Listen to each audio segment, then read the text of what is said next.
That's it. It's twitch.tv twitch.tv/Billy_Hedgehog. And you're live. Like that now. You're live.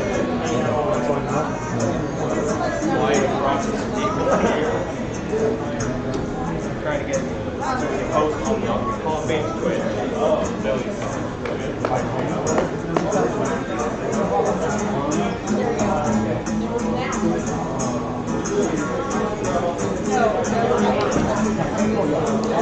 Yeah, no, you know why?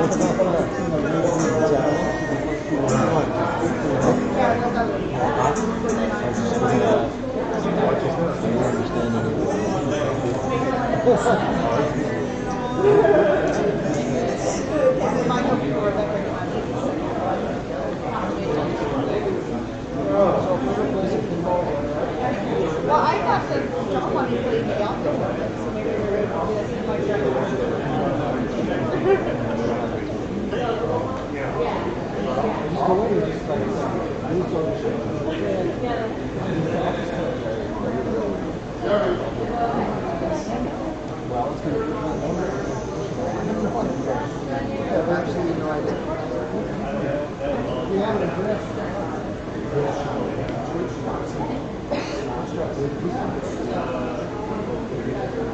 Or you could just get it from there. But we're live. Yep. See, that's why it's on our space.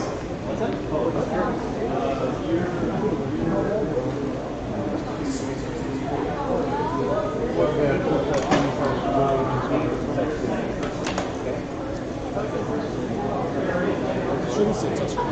No, it's fine. You shouldn't say touch screen. You should say international video entertainment.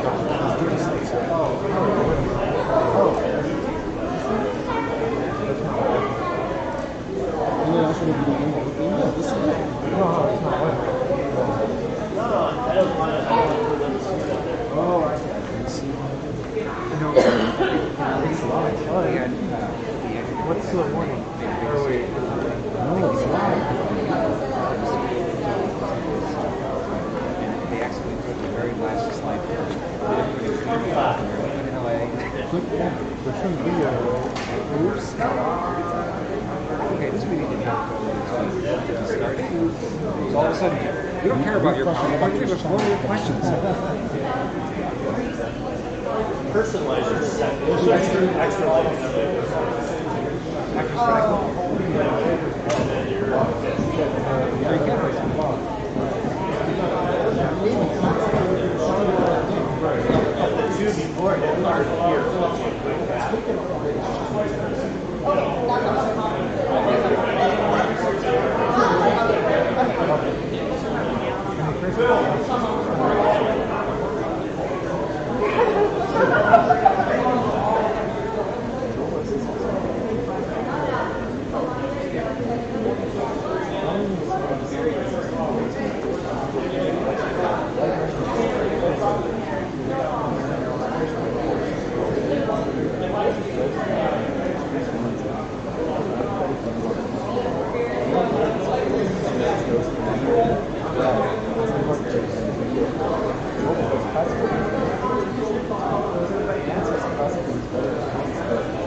Billy.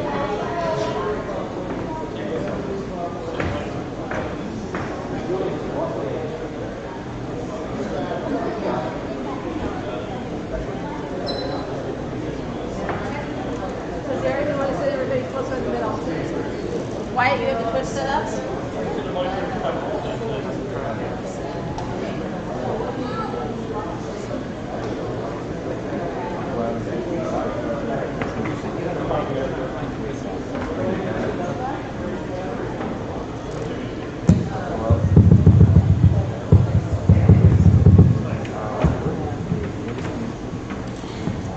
it comes on very good authority that I'm asked for you to use your authority to get everyone to move into the center, please.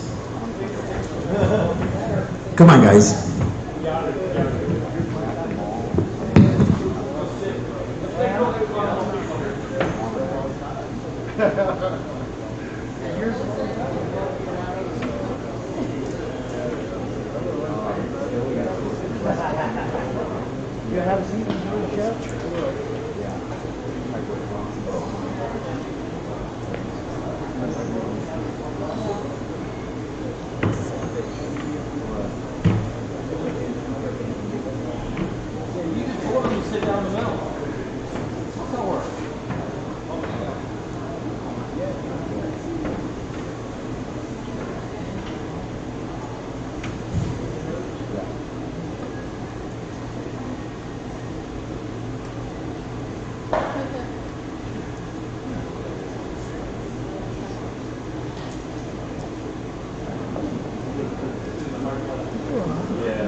All right, once again, we are here.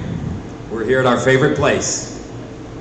We're here, thankful to Galaxy of Gaming, old school pinball and arcade.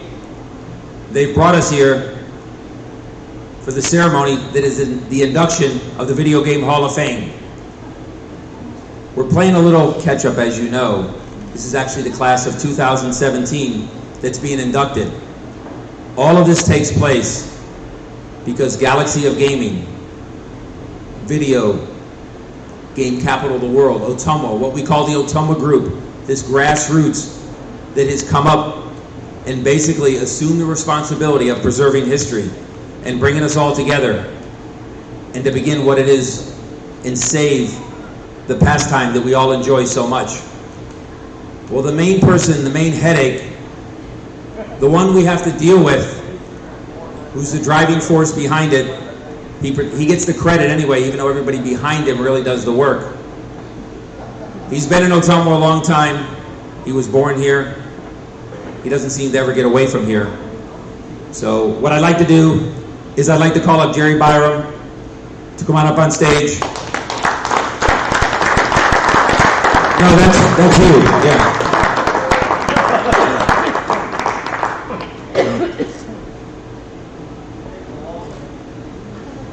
He used to like step up here. Now he takes the old man stage in the back.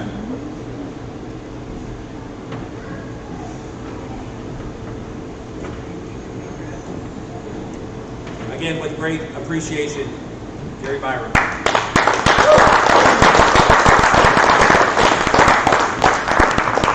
Thank you.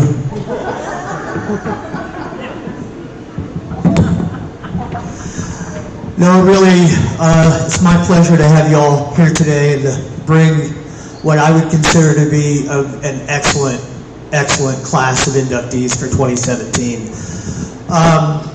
Some really quality achievements, some great people, the personalities, the friendships that we've made over this is just pretty incredible to me, and it makes me really extremely proud to do this. I'm glad I get to be a part.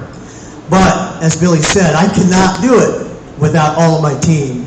So Terry and Julie, even Wyatt, and Billy and Dennis and Katie and Michael, and I said Julie, I normally forget Julie, and Jamie, and everybody who hangs out and helps us, Billy and Bill and Walter. Walter is, I mean, it goes without saying, we couldn't be here without Walter Day. So let's give it up just a little bit for Walter, our founding father, the man who started all of this in 1981. In all seriousness, we wouldn't be here today doing what we're doing had Walter not made it to Ottumwa on his moped on a cold and windy winter night. Well, that was you, right, on the moped? 1981, made it here and decided I want to put an arcade here. So here we are, and again, thank you for that. So I just took over this role this year. I was really not expecting to this year. I had ideas in my head that I wanted to do, things I wanted to do, things I wanted to accomplish, opportunities that I thought were available to make this something better. I was put in this a little sooner, so my thoughts are halfway. But again, with a great team of people, I think we're going to get it done. So we're building that foundation, getting it more and more solid every day and every year.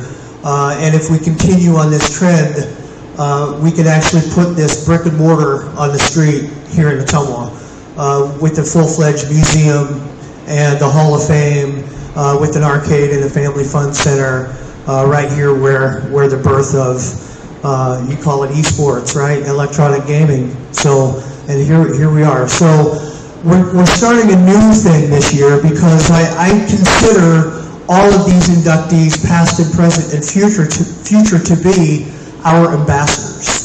So you may see these people out on the street, whatever state, whatever town you're in. They may come to your school, they may put on a seminar, they may come and give a talk at your college, at your school, at your wherever you want, at your Quincy Place Mall, at your museum.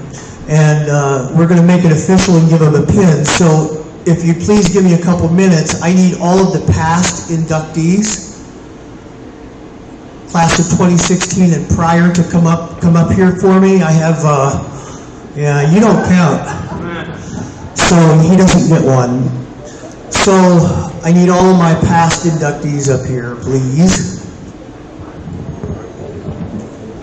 And Walter, this includes you, my man.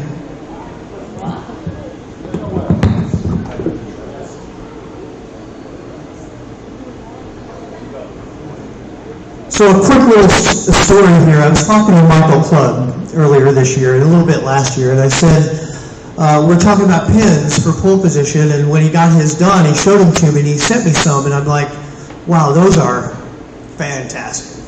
Can you help me put together a pin for the Hall of Fame? So we talked about it, sent him the artwork, and so we got our pins done. And he showed them to me. He sent me a picture, and just, you know how a picture doesn't do anything justice, but it was wow. So we went on, and he orders these, and he gets them, and I said, how much do I owe you? I want to settle up. And he says, it's a gift. So Michael Clubb and the induction pins and the member pins, thank you.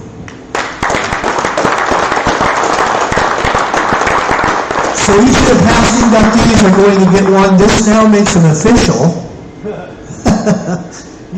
I consider them ambassadors. They are speaking on behalf of the Hall of Fame, the museum, and all things gaming, because we all believe in it, we're passionate about it, and we just want to tell the world what we're doing here. So wear it proudly, guys.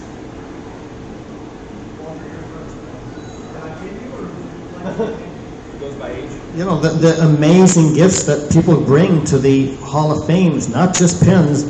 Lonnie Mcdonald, who is one of our past inductees, he came with all his equipment and officially, professionally cleaned the floors of the arcade and the museum. So let's hear it from Lonnie.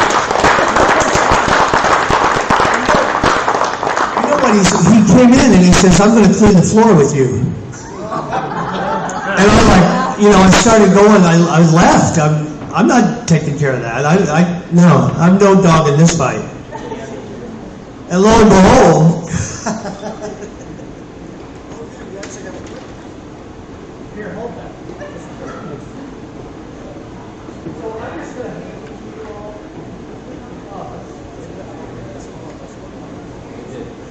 Triforce, did yours go in your glove? Actually, mine's going on the other side. Oh, I thought it was. You don't have to put a hole in the glove.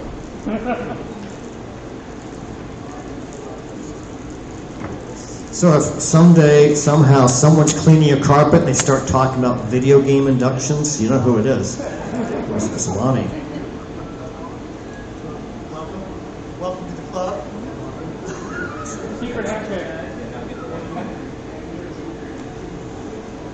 So I'm guessing there's a photo op. Let's photo op the pin, baby. Yes, Blake.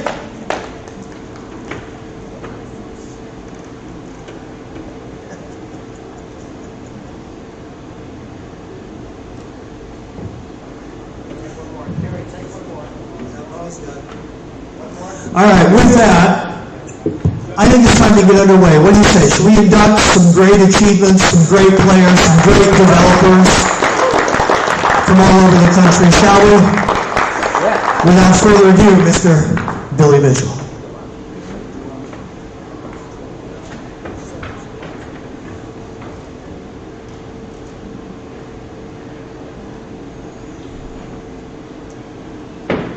What's really awesome, oh, excuse me, short guy's going. What's really awesome is coming here every year, seeing many of the same faces, obviously seeing new faces, and as I look upon people that continue to participate, continue to give, and have a passion for the industry, for the hobby, excuse me, Lonnie, of all people, certainly fits that. There's never a time that anything goes on anywhere in the area that he's not there. I've seen him about 3 times this year. He just shows up, and Jerry stole my thunder with the fact that he cleaned the carpet. So I'm at a little loss here. But again, last year's class, Lonnie Mcdonald, originally from Iowa, and he seems to stick around the area. So Lonnie Mcdonald.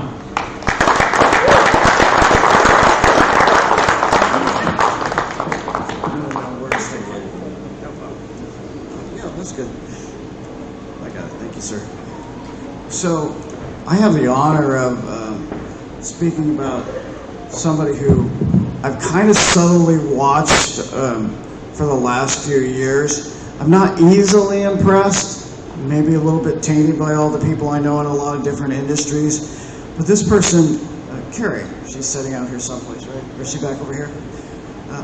Is so impressive to me. I was talking to her at dinner the other night. And after I got done talking to her, I was even more impressed, which I didn't think was going to be possible. But I'm going to read just a little bit of my thoughts, and I'm going to read her bio, and then I'm going to give it to Carrie so you know what I'm following. It's not an incoherent thought.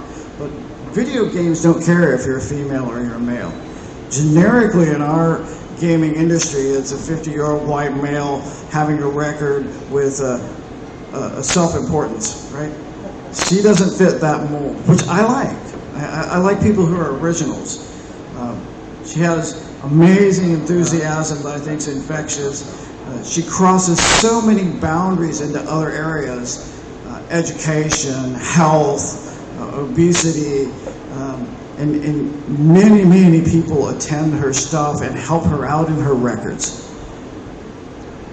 So her records are almost legendary at this point, and she's still creating more records. She's still pretty young compared to most of us. So I find that interesting to see where she ends up in the future. But I'm going to read her bio real quick. And I actually got the pronunciation of her name, so I wouldn't massacre it like I usually do people's names. So I'll do it wrong just in case. Swidecki. Carrie Swidecki is a multiple Guinness World Record holder, is best known for setting the overall longest video game marathon of all time by playing Just Dance 2015 for 138 hours. Thought I'd let that sink in a little bit. So what is that? 6 days? 7 days? Yeah. 6 days. I played 50 hours once. I'm still suffering from it. She's a teacher who was formerly obese. She lost 75 pounds, went down 10 sizes by playing various dance video games. Carrie's become an advocate in the schools for fighting childhood obesity through Exer Gaming, which are video games that promote exercise.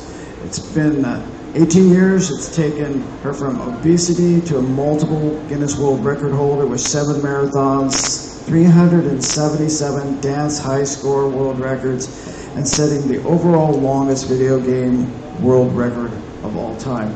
In 2011, Carrie made history by becoming the first female, and I would say the first anybody. I mean, as female doesn't make a difference when it comes to video games. They don't look at your gender. To set the Dance Revolution Marathon World Record by playing Dance Revolution for 15 hours at the U.S. Obesity Prevention Summit in Charleston, West Virginia. She would later break that record again by playing in 2012 for 24 hours. In 2013, she played for 49 hours. And then 2014, she played for 76 hours. And later setting 101 scores on Just Dance 2014. Just want to make sure I got this right here. Carrie was selected to compete in the inaugural Just Dance World Cup in Paris, France. That sounds like a pretty good gig, Paris, France. Not Paris, Texas, but just make sure that's relative. As one of the top 20 players in the world. And Carrie, in 2015, she was partnered with Extra Life for Kids, a good cause, for her 138-hour marathon, raising over $7,000, also on Twitch for Children's Miracle Network. You get the theme that she's constantly giving to the community? That's what impresses me the most, that she's doing something she loves, but she's constantly giving to the community. 2016, she set the world record for the most high scores achieved in 24 hours by setting 276 high scores in 24 hours, right? Not 24 years, in 24 hours. If I can, while in the middle of this, I was talking to her about how she has to document these things. And while we could send a video in or stream live to Twitch, she's got to have like 3 cameras and witnesses and can't leave the camera for more than like 20 seconds. By the time she got done telling me how much documentation she had to have, I felt really bad that I just turned in a video once. So it's amazing the documentation she has. In 2018, Carrie will be inducted here. Pretty cool. She's now made a debut in a textbook, Adoption for Schools, selected as a National Student Power Showcase for using Just Dance in an innovative way in her classroom. She dedicates all of her world records to fighting childhood obesity, raising money for that charity. She says it's an honor and a dream come true to be part of the Guinness World Records family, featured in 7 world record books for Guinness. Never give up your dream. I'm going to leave that for her. But as I look at, I'm kind of an out of the box, I don't care what your record is, being original. And as I look at her, she's really kind of an original. She's broken the mold, and she sets a new path for people. She inspires others by what she does. Not only she inspires them, she makes them healthier. I sit for 50 hours and I feel really obese, so I need to have her do some dance stuff with me.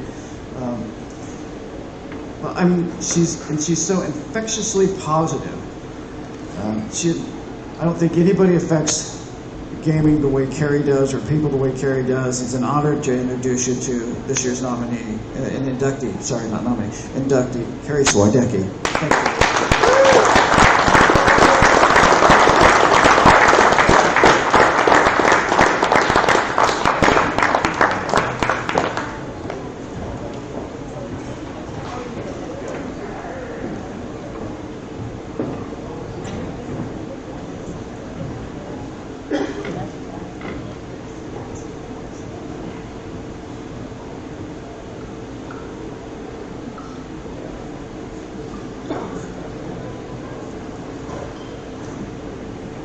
Well, thank you, Lonnie, for that wonderful speech, introduction, you and Billy. It's really quite an honor to be an inductee in the International Video Game Hall of Fame. Today, history is being made. It's representing boundaries being broken for women in gaming. Being the second woman to be inducted into the International Video Game Hall of Fame is just historical, and it's opening up doors for more women to come and do extraordinary things in gaming. But on top of that, I've become the first gamer from the sport of extra gaming that I love so much to be inducted into this International Video Game Hall of Fame. And extra gaming covers the genre of music games, dance rhythm games, motion sensing dance game, fitness games. And today we have opened the door for more people in that genre to do extraordinary things to be here. I'm just going to tell you a little bit about myself. I'm a teacher by day, but this journey began 18 years ago. It's hard to imagine that 18 years ago I was obese, and somehow I became a multi-Guinness World Record holder, and I'm standing here today being inducted into the International Video Game Hall of Fame. 18 years ago, I had gained 90 pounds within 6 years from graduating from high school. I went from being a 120-pound athlete to being obese, a plus size 18, 20, and 210 pounds after graduating from college, UC Santa Barbara. And I was at a pretty low point in my life, and I had thought that the best of my years were already achieved in high school. I can't get any better than this. And one day I went to the donut shop to buy a chocolate donut, and there was an arcade next door, and I heard this thumping sound in there. And I thought, that sounds really interesting. I'm going to go check out what that sound is, all that music. And I saw this game called Dance Dance Revolution. And I thought, gee, it doesn't look like anybody's looking. I think I might give it a chance and play it. But I was really self-conscious of my weight because I had gained so much weight. And I decided to throw away that donut that day, and I put some tokens in there. And I quickly died after 10 steps. And some gentleman was watching, and he looked at me, and he pointed at me, and he chuckled, "You suck." And it hit a chord with me that day. And I went home. I just moved home living with my mom. And she kept all my trophies from when I played tennis and soccer, ran cross country. And I said, "That's it, Mom. One day I'm going to be a Dance Dance Revolution champion." And she had no idea what the heck I was talking about. But I made a determination that day that I was going to show that kid that I could play the game. And I went back every day dreaming of taking third place in the local Dance Dance Revolution tournament. Just hoping I could, praying, but in reality I never thought I could. But that desire to show him that I could play, in the process I lost 75 pounds and went down 10 sizes, and finally in the year 2009 I finally took third place in the local Dance Dance Revolution tournament. It took me 9 years. And I won $3 that day. I went to Costco and bought a hot dog and a Coke, and it was the greatest moment of my life. And you know, I'm not mad at that gentleman. One day I want to thank him, and he still plays Dance Dance Revolution Arcade. I still play it too for 18 years. Started when I was 23, now I'm 42. One day I want to thank him, because he woke me up that day, and he gave me a purpose in life. And he also helped me discover my passion. And once I achieved that third place in the tournament, it became less about me and more what I could do with it. My journey with Dance Dance Revolution and Extra Gaming began at the same time with my career as a teacher. I've been doing them both just as long, and decided that I lost all this weight, I'm going to write grants, and I'm going to get it into the schools. And I've won over $10,000 worth of grants for extra gaming equipment in my classroom, video game equipment, over 9 years. And I decided to implement Dance Dance Revolution on the PS2 through donorschoose.org in my classroom, and I saw this excitement that I'd never seen with kids with physical education. Before it was like, oh, do we really have to do basketball?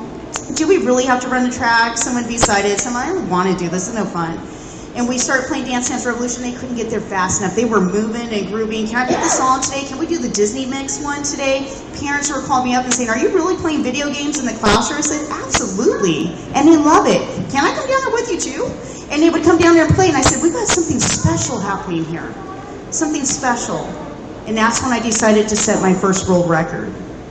And I decided that I was going to set a marathon world record to show people that not only can it make you incredibly fit, I wanted to show teachers was really who I was targeting, but I wanted to show them that it can give you incredible strength to go for a long amount of times. I wanted to educate them that every teacher should have video games in their classroom for physical education because it's the language of today. And so the kids, I decided, I was already demoing for Konami. They were traveling around the world talking to politicians because I had wrote to them about what I was doing in the classroom. And I told them, I sat down with them in Texas, and I had just got done talking to the governor of Texas and lots of politicians, and I said, did you guys know I'm going to set a world record in 3 months? I'm going to set the world record for the longest marathon on Dance Dance Revolution. I've already been training for 3 months, and I know I can do it. I'm at 12 hours, and the world record's currently set at 13 hours, but my goal is 16 hours. And they said, really? And I said, yeah, I'm going to do it to educate educators. And they said, okay. And when I flew home, the next day I had an email already waiting for me, and they said, tell whoever you're going to do it with in Bakersfield, we're sponsoring you. And they sponsored me to set it at the U.S. Obesity Prevention Summit in Charleston, West Virginia, where I got to set it in front of educators from all around the world. And they put the Dance Dance Revolution Supernova 2 machine right in the center of the entrance. And as everybody came in, they got to watch my world record live. And I got to talk to them and interact with them and tell them why we need these in the schools. And it was the greatest moment of my life. They even flew out the Guinness World Record adjudicator, the only time I've ever had a Guinness World Record adjudicator there live. He became my best friend that day. I will never forget his name. And I said, "You're here witnessing the greatest moment of my life." I go, "You're my best friend." And when I hit the 13th hour, I knew that I had hit something that no one had ever been to before. I'd reached uncharted territory. And I started crying. Every time when I hit that moment, that goal, when I break the world record, I always start crying in the middle of my world records because I'm like, I did it. Now we're going to hit that goal mark. And everyone starts crying with me. I usually have a team around me. And I said, this is really special. And once I hit, the rules were every 5 hours you move up a level. And once I hit the hard level, nobody had ever made that to in a marathon format. And I became the first person. I said, I've reached uncharted territory. This is incredible. And we did it. And we made it to over 15 hours. And it was the greatest moment of my life. And every time I set in and I do a world record, it feels like the very first time when I set it. It feels like the very first day when I've set into an arcade and stepped on a machine for the very first time. And today, it's hard for me to believe that it's been 18 years since I started playing that game. And somehow it evolved into motion sensing dance games with Just Dance and setting the overall longest video game marathon of all time. It just feels like yesterday in my eyes. So it's for me to be here today and having the impact that my world records have had with opening the door, getting that dialogue started with education, and making a textbook adoption this year, and actually being in 6th grade level readers across America and having children read it, and raising over $100,000 for charity with all my world records, and loaning my name and being at events and doing marathons for them, for the children's hospital so they can reach their fullest potential. Being in 9 Guinness World Record books as of 3 weeks ago, and setting 12 marathon world records after being obese and laughed at is absolutely incredible. So thank you for this moment, and it's an honor to represent women in gaming and extra gaming.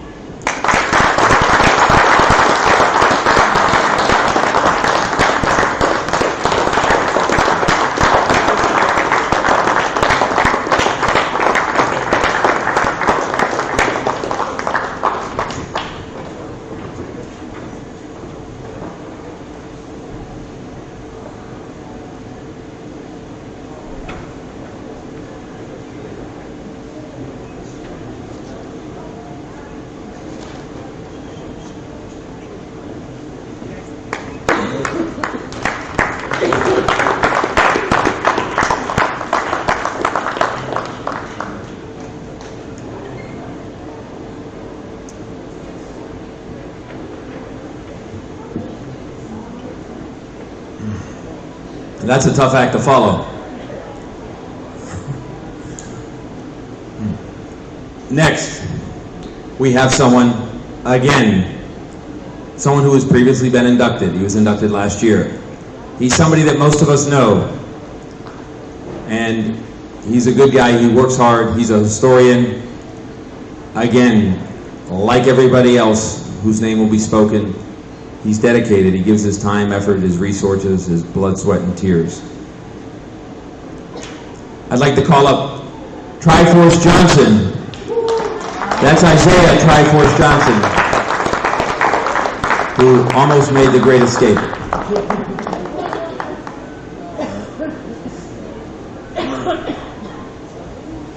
There's certain people who have certain levels of expertise in certain areas of the industry, and he is without a doubt the person to speak of the next inductee.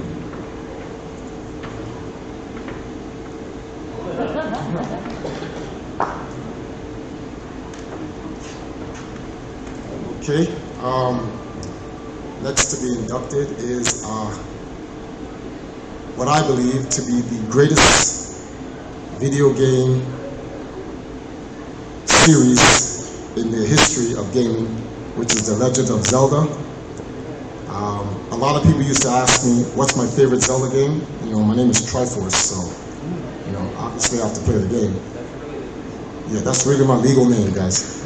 And for a very long time, I never had an actual, I just said they're all great. Depends on what mood I'm in. But last year, March 3rd, 2017, Nintendo launched a new video game system called the Nintendo Switch. And they launched with it The Legend of Zelda, Breath of the Wild. And I got the game, and I played the game. And it has done what very few video game brands has ever done. If not, I don't think anyone else has ever done it. It literally combined the lore of 30 plus years of over almost 20 different Zelda games into one, and had a seamless story. And for this game to make it into the International Video Game Hall of Fame, it actually cements the fact that it is the greatest game of all time. Because last year, it was inducted into the DICE Interactive Video Game Arts and Science Award as the official game of the year. And it was also on the Video Game Game of the Year Awards on TV. So for it coming out in 2017, it's been recognized by 3 different gaming entities around the world for Game of the Year. And this game definitely deserves to be in the International Video Game Hall of Fame. I want to give a big thanks to Nintendo. I want to give a big thanks to Anuma, Miyamoto, and the rest of the Nintendo crew. Shout outs to Reggie for giving us such a great title. And thank you. And we'll see you in Nintendo with your next Zelda game.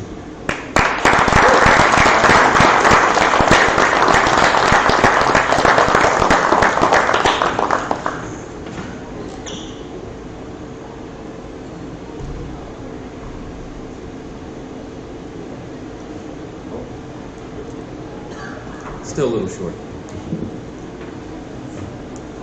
Okay, if you still have your seatbelt on, I have to call somebody here who's very good at what we do, and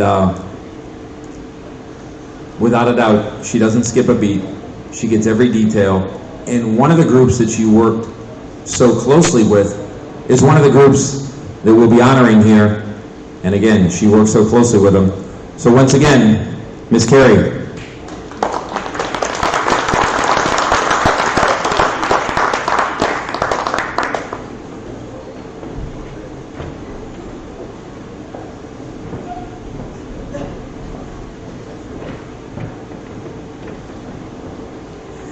It's my honor to introduce and talk about Extra Life. It's a wonderful organization that helps raises money for the Children's Miracle Network, and every year they increase how much they made. I think they've raised, over $5 billion for them. So it's an honor to represent them. I have had the honor of working with them for my last 3 world records, and the last 5 years at a local level for them, helping raise over $100,000. And you can see the impact that they do, and they keep growing and growing what they do, streaming online for them. So I think they're really proud to be inducted into the International Video Game Hall of Fame. It's really historical what they're doing.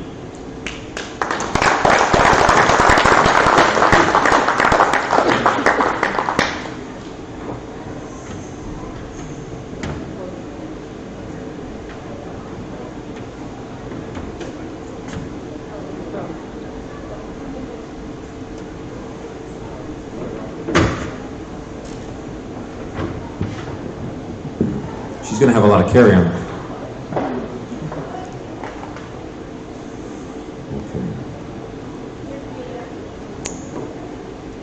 This one is unique. It's a bit of a surprise because as I look back on different players, this is one person who has achieved something that none of us did, which sounds really silly, but it was actually surprising to me.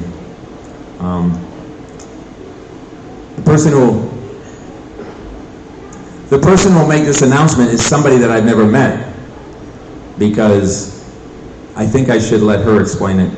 Otherwise, I'm going to end up giving it away. And I think you'll be surprised because it's something to be admired. Kathy?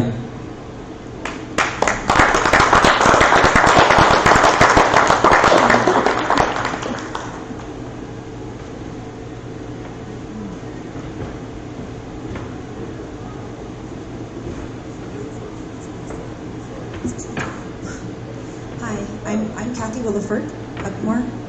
Okay. And am I good? Okay. And tonight I'm here to introduce Michael Klug.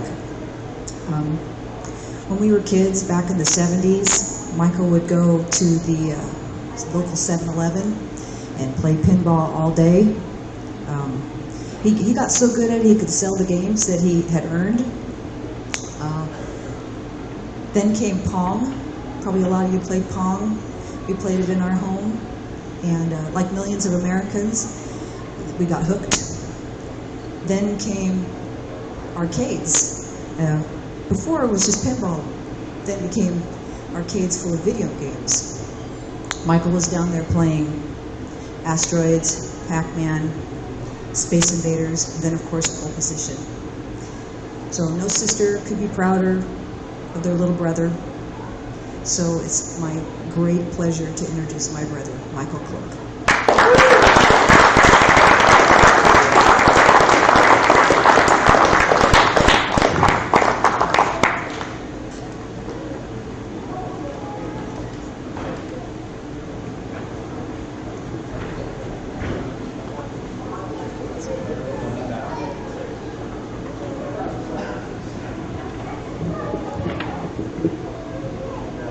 It's good to be back here in Ottumwa.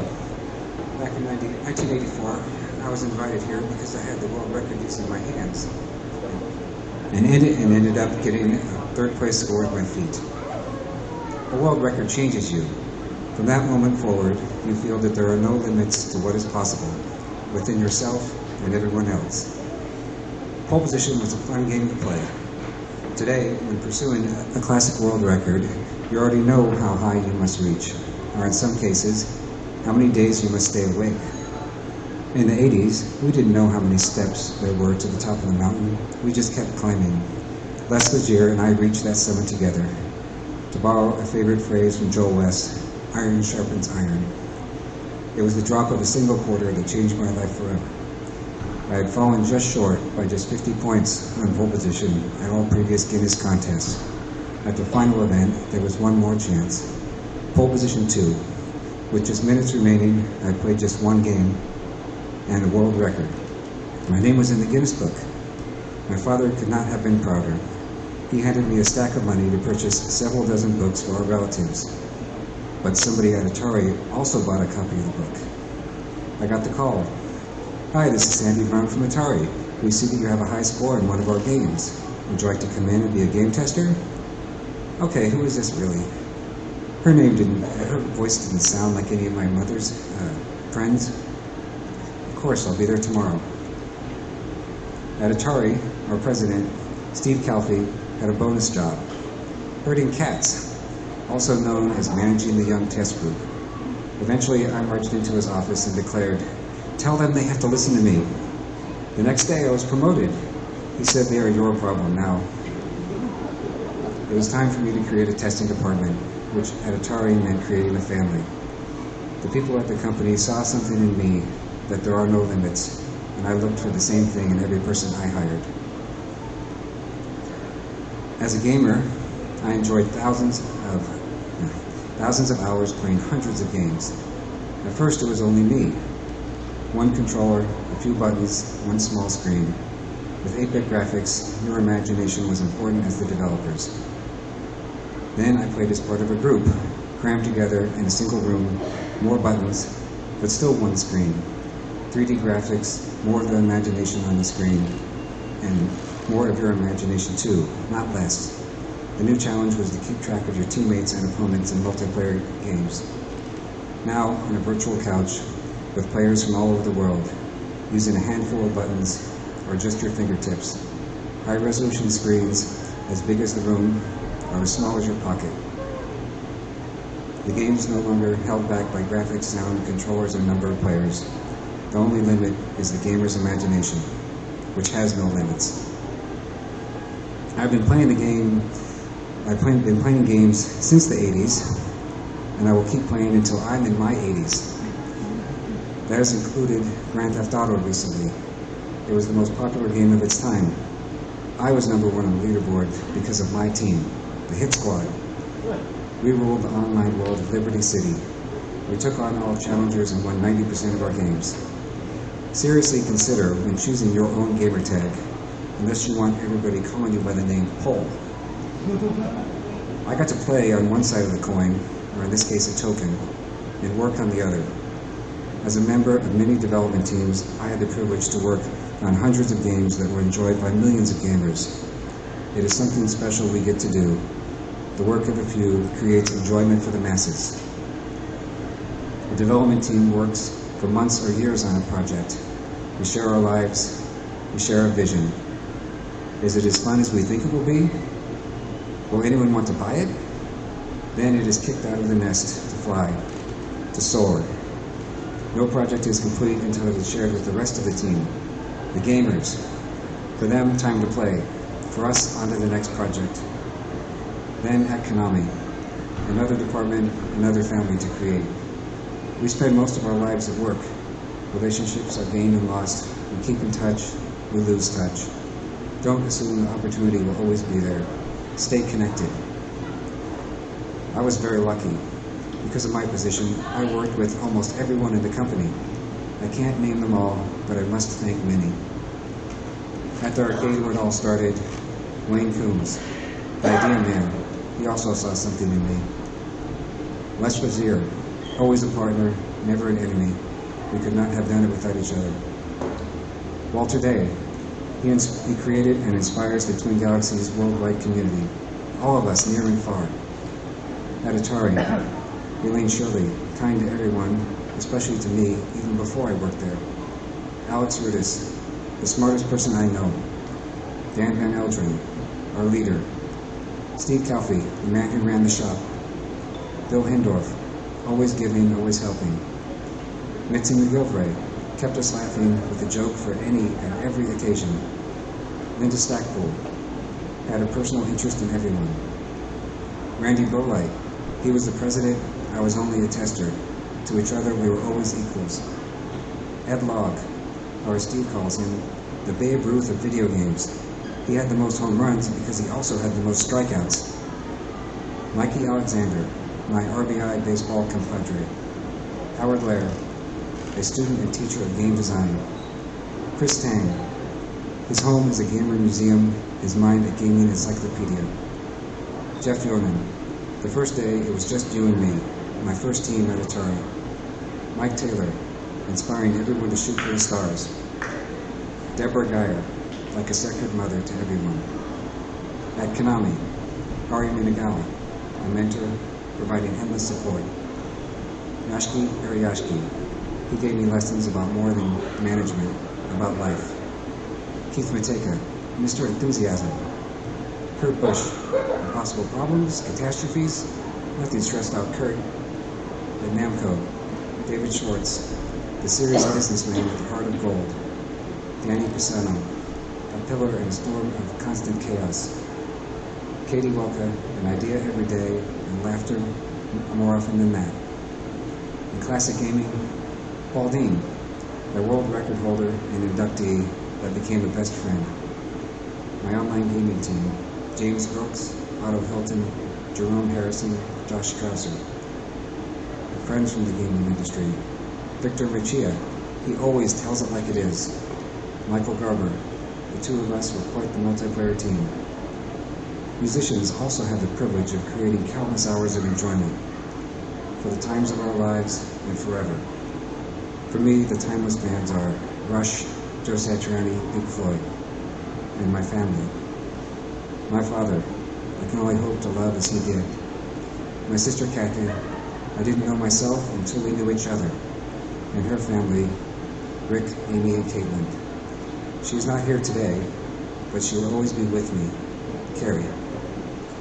Each moment contains an aspect of eternity. These moments, these people, shape the course of my life.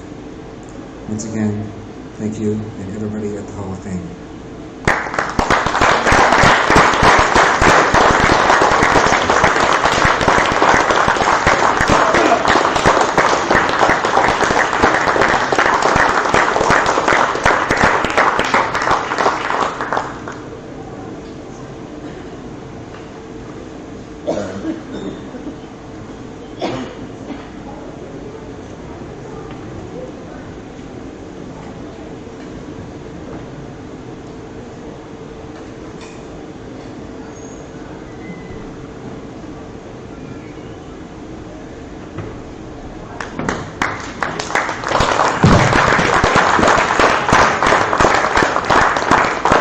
I took special note of that when I asked Kathy to come up because in our illustrious years here, it's the first time that a family member has announced the induction of another family member. And I think that's awesome. I look back and wonder if one of my family members would ever travel to Ottumwa. Not a chance. I just wouldn't. Okay. Next, a guy who runs around here. He's part of the group. He breaks his back. He was certainly helpful to many of us, including me, these past days.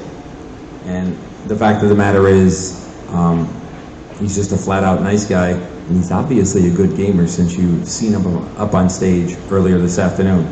Mr. Wyatt.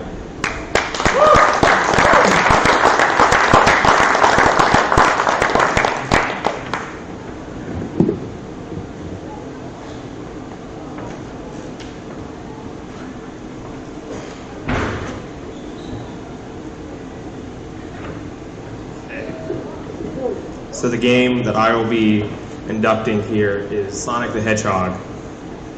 So Sonic, in the summer of 1991, in June, Mr. Yuji Naka created Sonic the Hedgehog.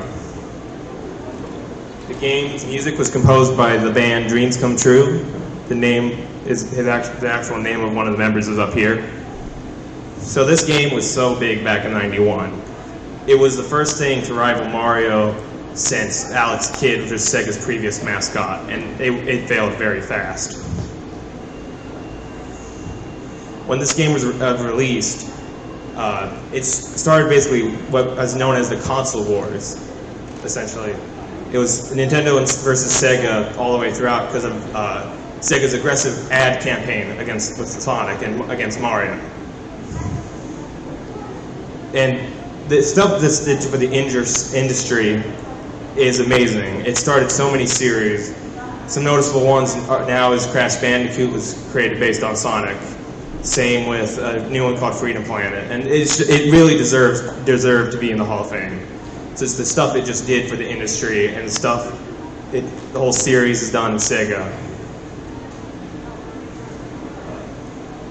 Like it says up here, it's also considered one of the greatest games of all time, along with other classics like Mario, Zelda was just previously mentioned, stuff like that.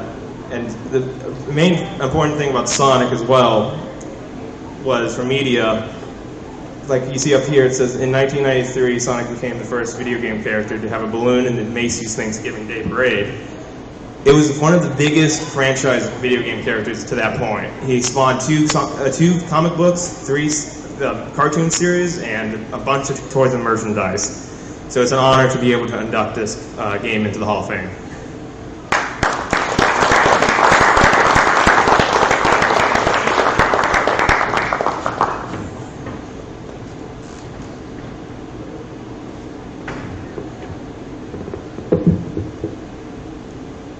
This is an easy one. I won't raise this too high. This is an easy one.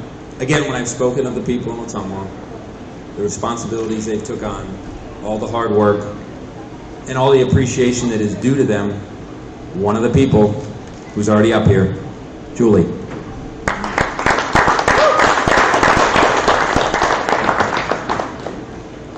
It's my pleasure to talk about Rebecca Heinemann.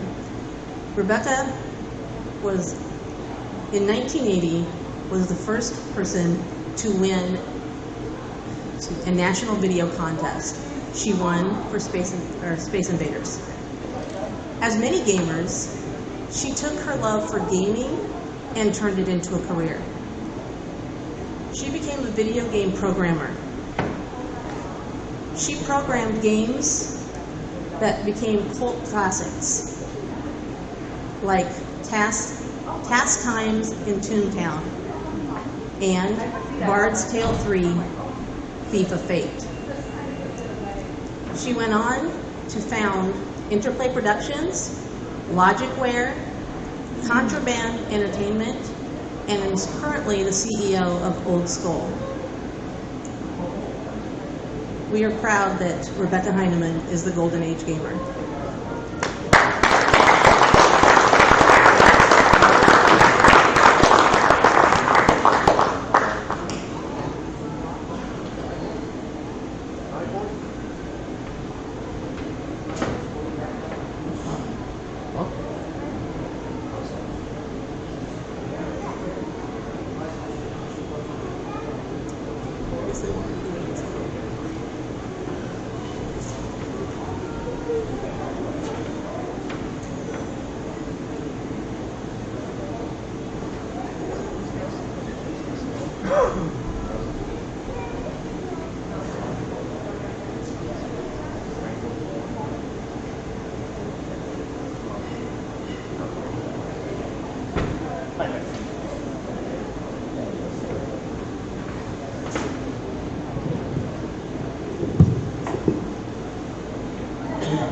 I told you.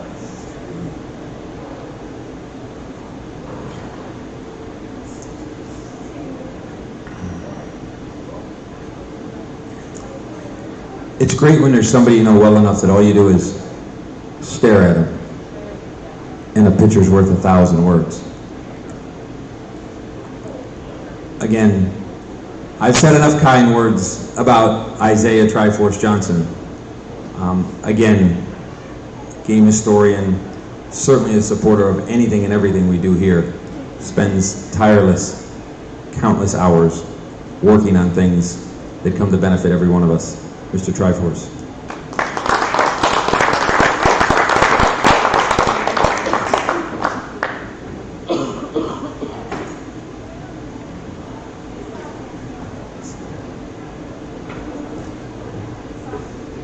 Okay.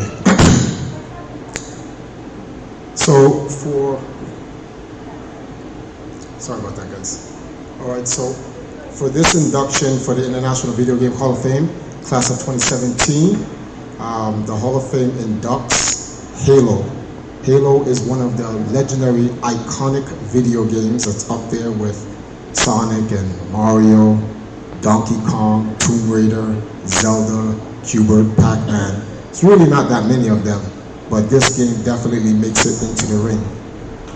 In terms of esports, Halo has literally been one of the 5 first-person shooter games that has pioneered esports big time. In the turn of the century, 2000, Halo was literally the flagship game through MLG, which is Major League Gaming, and they made up to 5 versions of the game. And in fact, there's a new version of Halo coming out for the Xbox One.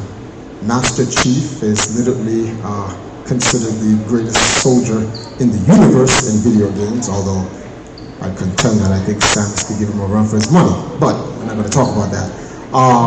So, being inducted into the International Video Game Hall of Fame, class of 2017, the legendary, iconic first-person shooter game, Halo.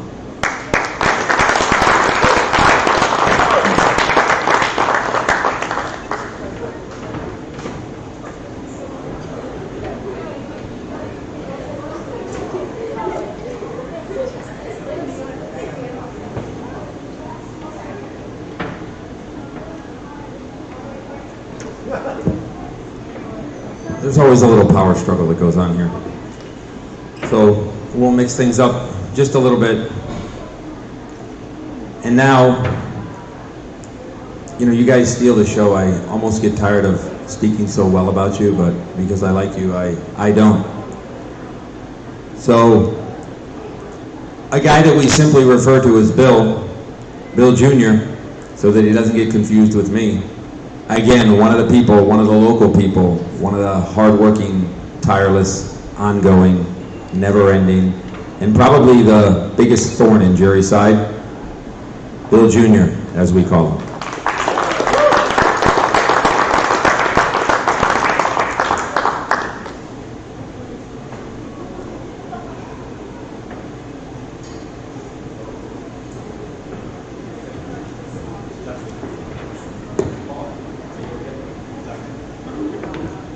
Good evening, everybody. Hey, I want to start by thanking everybody that came, everybody that's sitting here, everybody that's watching. This is an exciting time. This event is only going to grow, so I want to thank everybody that took the time to come. Tonight,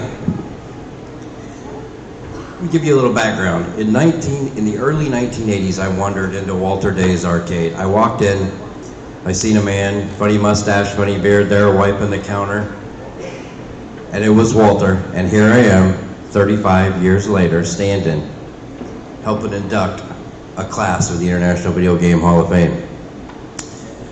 So Walter, I want to thank you, and I want to talk about this later for the memories you've given me and all of us. But tonight, I have the extreme privilege of inducting a pioneer in the field. When I was asked to induct this person, it was almost like they thought, what do you have to ask me twice? You have to ask me twice? The person I'm inducting tonight was an early video game programmer. He made history. The history, the games we play now, the games we we see now, even the new games, the leaders, he was around when all that started. He started that history. I'd like to start off by reading his bio, and then I want to tell you about the man. Mr. Warren Davis began his career in video games in 1982, working for Gottlieb Amusement Games outside of Chicago. He got his feet wet as a supplemental programmer on an unreleased superhero game, which went by many names, then went on to design and program the wildly popular Qbert. The little orange man that I'm sure was a source of frustration for all of us, Warren, when we were younger. He followed that up with faster, harder, more challenging Qbert, which was never officially released, but is now available through MAME. His next game, which in talks with Warren, this was a very special game to him. This was the game he preferred in his career. This was the game. When I asked Warren, what's one game you worked on? What's one game that stood out in your head?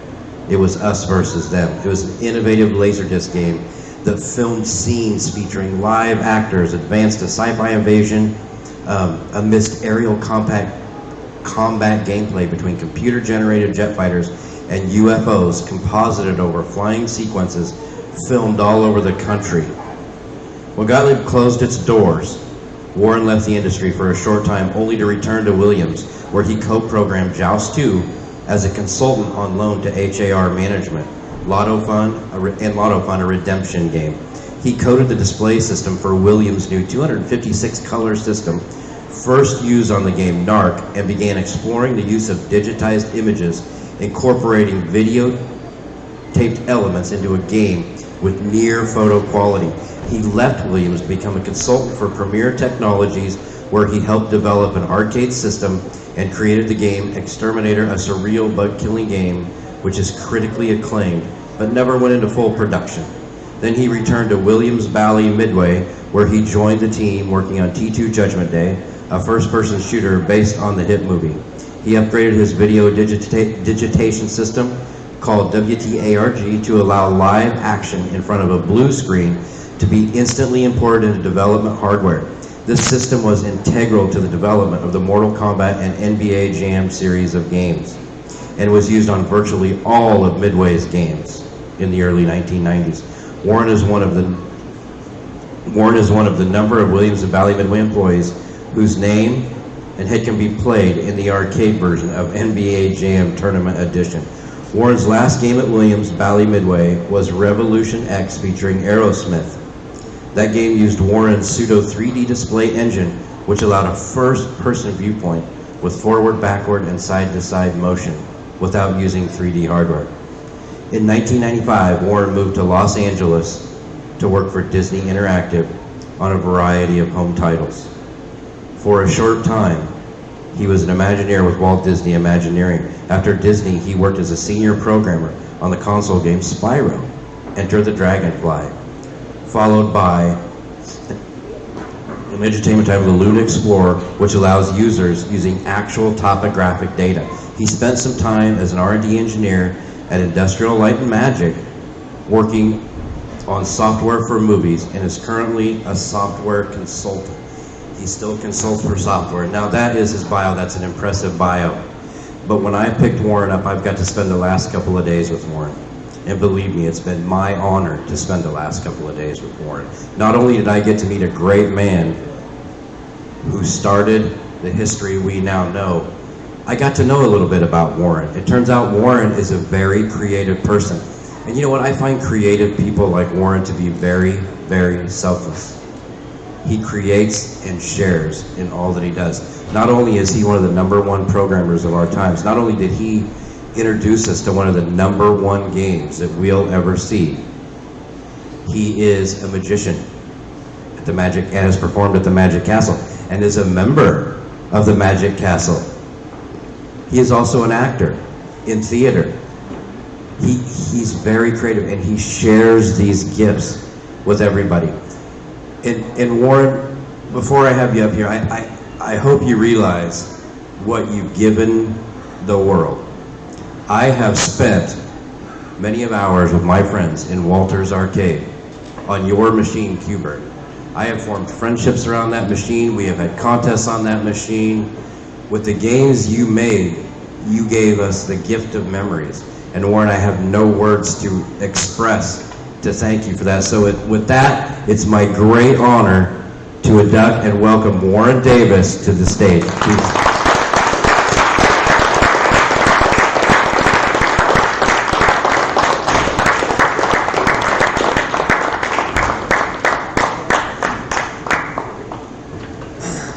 Well, Bill, you earned that $500. I actually wrote a speech, although I have no idea if I'll actually follow it or not. Thank you, Bill, for that. It's very, slightly for me, a little uncomfortable to hear people praise me like that. It's not why I do anything that I do. I am certainly grateful that people are still talking about Qbert 35 some odd years later. It's not something I ever thought would happen with that particular game. As you saw, I actually have a fairly long and storied career in the video game industry. About half of it, 13 years in the arcade industry, and about half of it in the home game industry.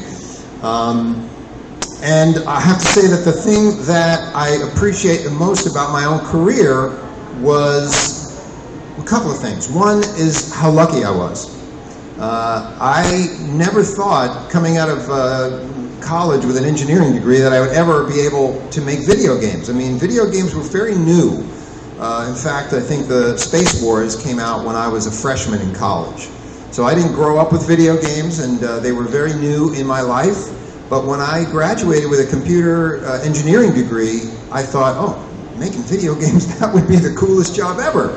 But how do you get that job? You have to be smart, or you have to know somebody, and I didn't think I was any of that. So it was very odd for me a few years later, after working as an engineer for Bell Laboratories for about 3 years, I saw an ad in the Sunday paper.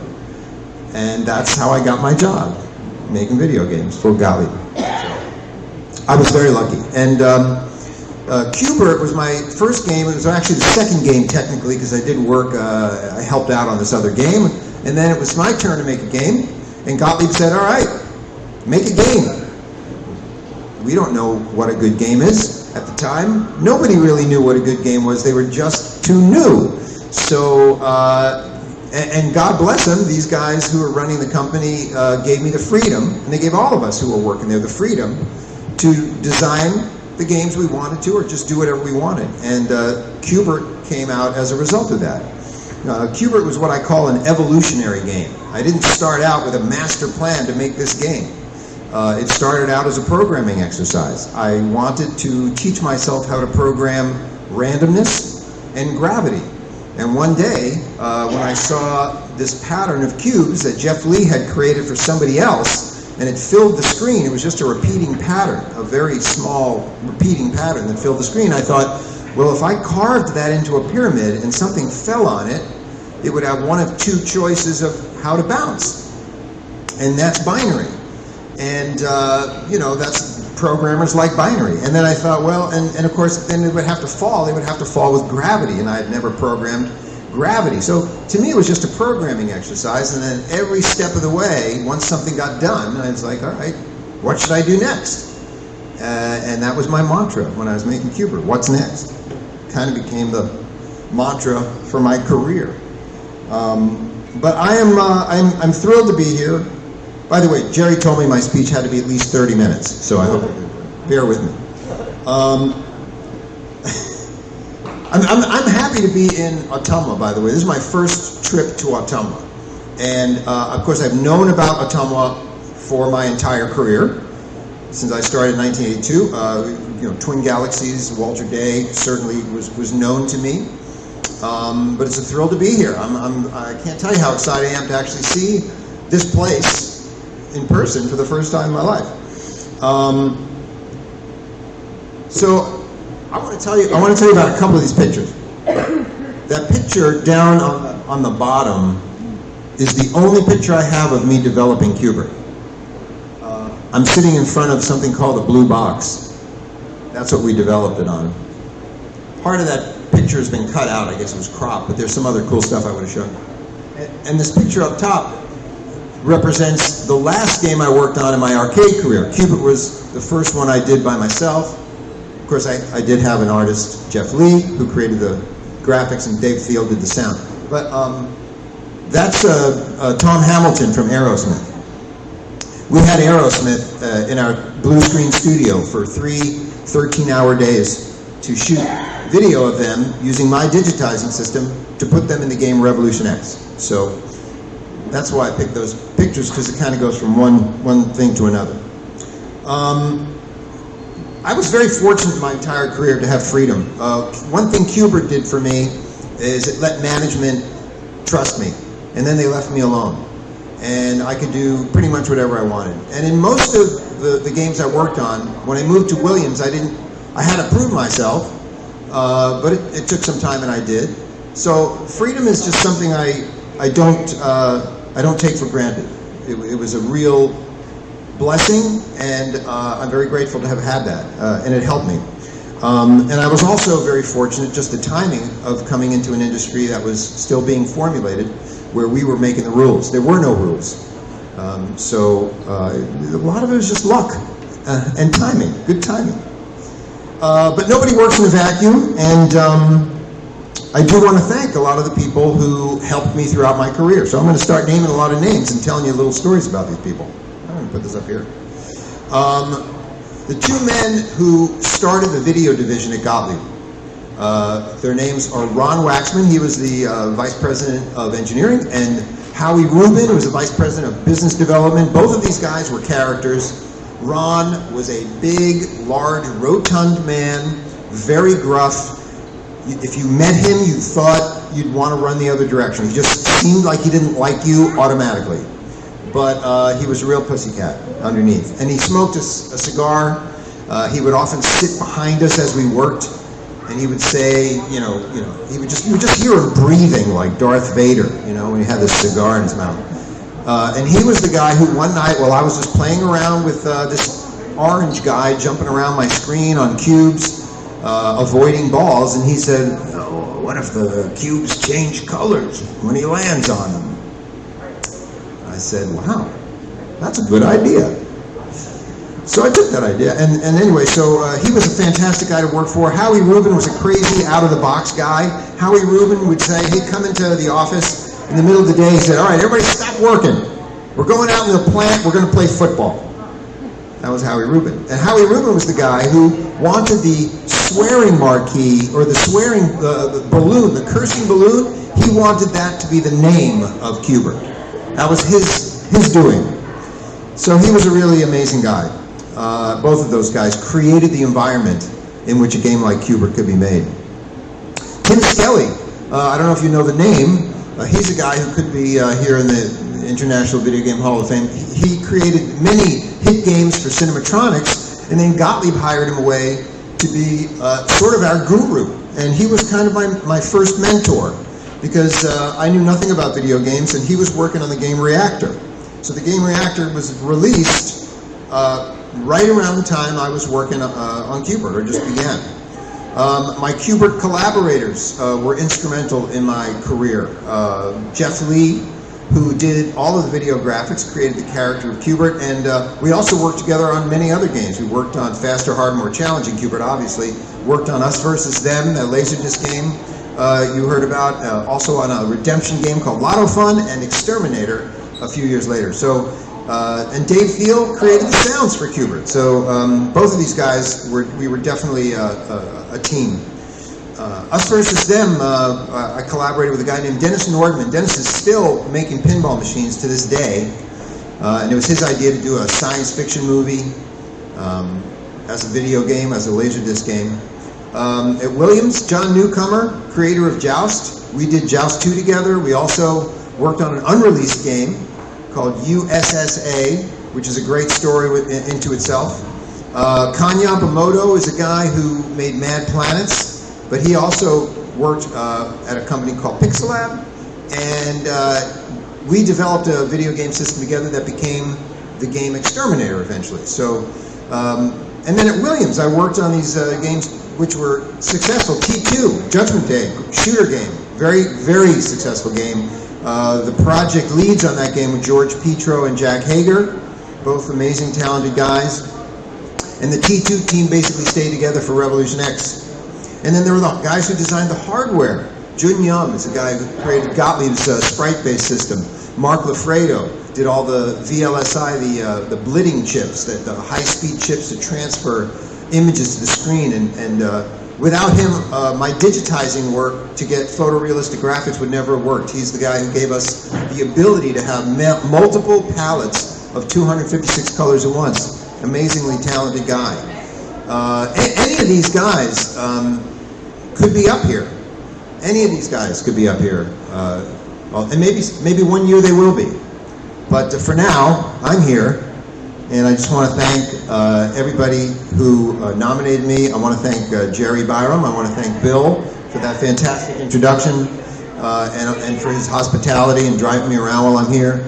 I want to thank all the board members and the members of the Hall of Fame committee. Thank you for your hospitality. Thank you for letting me get to know you a little bit and for including me in this very illustrious group of people who have made genuine contributions to the world of video games. Thanks.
Another interesting one here. I remarked about how I thought it was so neat that a family member had spoken on the induction of another family member. This is almost a family member. Triforce Johnson founded an esports team, one of the very first ones, Empire Arcadia. They were based out of New York, and they had a large home. It was called the Ark.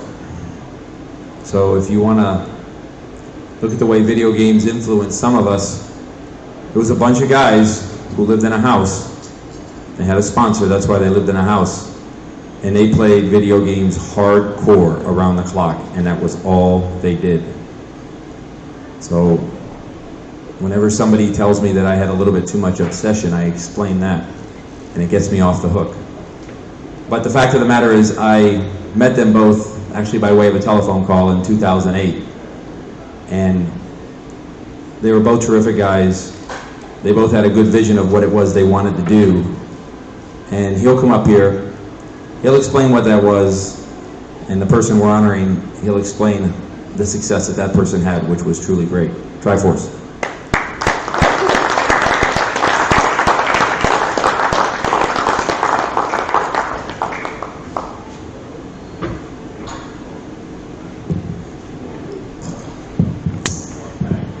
Okay, so last year I was inducted into the Hall of Fame, and I thought that I would never get a greater moment than that. But I don't want to try to marginalize my own induction last year, but I think this induction is a little bit better and more closer to my heart than myself, and that is the induction into the International Video Game Hall of Fame, class of 2017, Justin Wong. Justin Wong is as I said earlier, when we did his poster induction, is a Chinese-Japanese American who started playing video games from the Super Nintendo, which then led him into the arcades. Chinatown Fair represented the East Coast for a very long time, and he played a multitude of different fighting games. In 2001, when Evolution World Fighting Game Championships was called Battle at the Bay, in 2001, he won his first Fighting Game World Championships. The following year, in 2002, he won his second one. I heard of him through one of my players called Sanford Kelly from the Ark, because they used to go to the same arcade and play against each other. And that's when Sanford brought him over and introduced me to him. And I don't want to bother you guys with the long story because there's a lot of craziness goes on in New York, but he eventually joined my team in 2003, and that's when Battle at the Bay changed their name to what we now know as Evo Worlds, which is the largest fighting game tournament in history and on the planet currently running. From there, Justin's first esports team was Empire Arcadia. He went on to win 5 Evolution World Championships, becoming the #1 fighter in the world. Behind him obviously was Daigo, but Justin dominated the scene like no other person in the history of fighting games throughout the entire continent. In 2010, Justin had a greater opportunity with a new esports team called Evil Genius, and he moved on to that team, and he moved out to the west in California, and where he won 2 more Evolution World Fighting Game Championships under EG. And that was like 2014 when he won Marvel vs. Capcom 3. In 2017, Justin moved on to join what he is now in right now, Team Echo Fox, which right now is dominating the competitive scene in esports like hardcore. And Justin was inducted into the Guinness Book of World Records and known and acknowledged as and awarded as the fighting game player that has won the most World Fighting Game Championships at EVO. No other player in the world has won more than Justin. The second to him is Daigo, but that's why Daigo's second. But so I'm honored that Justin has been recognized by the International Video Game Hall of Fame, and I'm honored to be here for Justin to introduce him here. But although Justin could not make it, to be very honest with you, I spoke with him, and who better else to accept his own award than Justin Wong.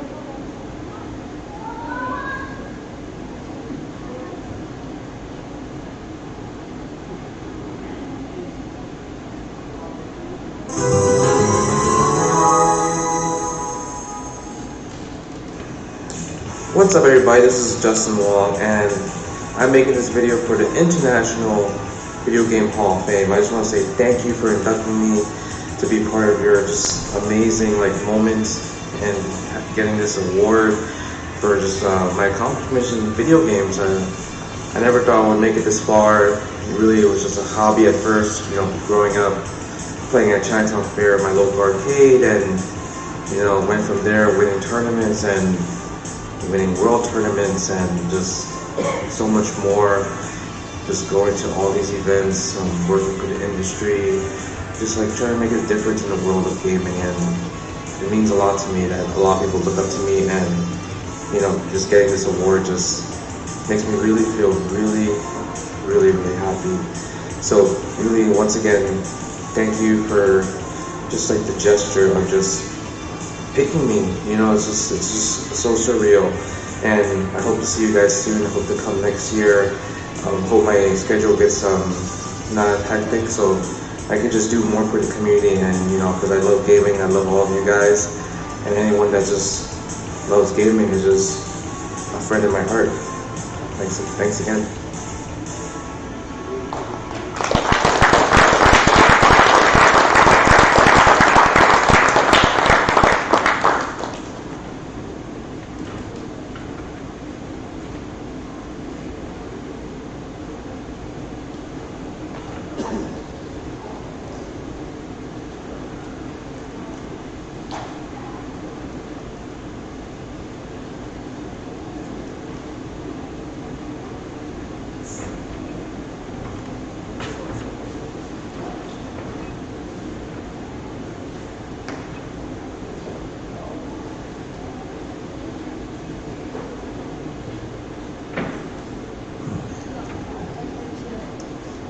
You're not going to believe this.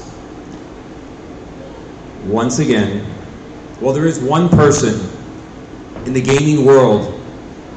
There's always what we call the old school world, coin-op games, arcade games.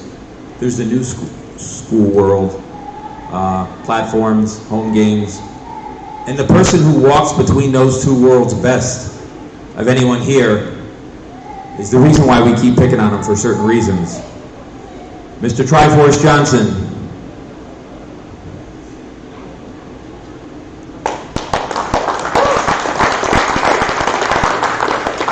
He knows this guy better than anyone. Who's it now?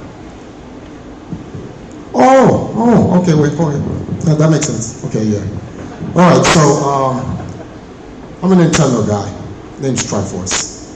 Walk around, I have a power glove. So, if anything, I'm really glad I'm, doing this for Mr. Howard Phillips. Howard Phillips has been a real big, especially for New York, when we had Woolworth and Sears and all those different types of huge department stores, because this was the guy, when you walked into those areas, before there was a GameStop, before there was even a Blockbuster, and you went and you saw the television on and they were running Nintendo promotional ads. And this guy was the guy before Reggie.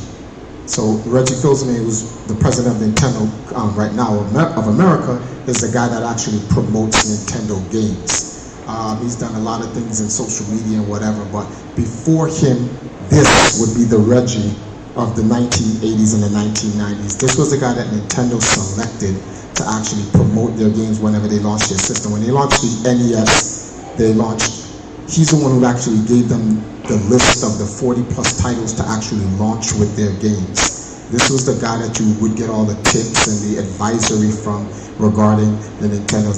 This was like Nintendo's first game master, so to speak. So, and Nintendo even used him from an executive point of view to get advice from him on how to promote the games from the corporation to connect to the community. So he was like Nintendo's PR guy, marketing strategist, and then he was also a gamer. So it's with great pleasure that I actually introduced Howard Phillips into the International Video Game Hall of Fame class of 2017.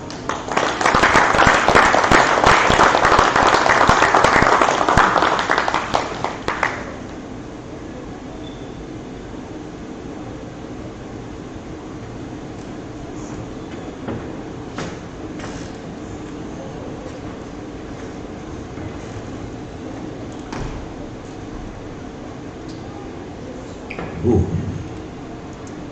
Next, there's one guy in the audience. He enjoys what we do. He's gotten to the point where I think he enjoys being a spectator a little more now. And the fact of the matter is not that he doesn't deserve to be up here. He does. He's not coming up here as often, but he needs to come up here right now to help me with an introduction. Mr. Walter Day.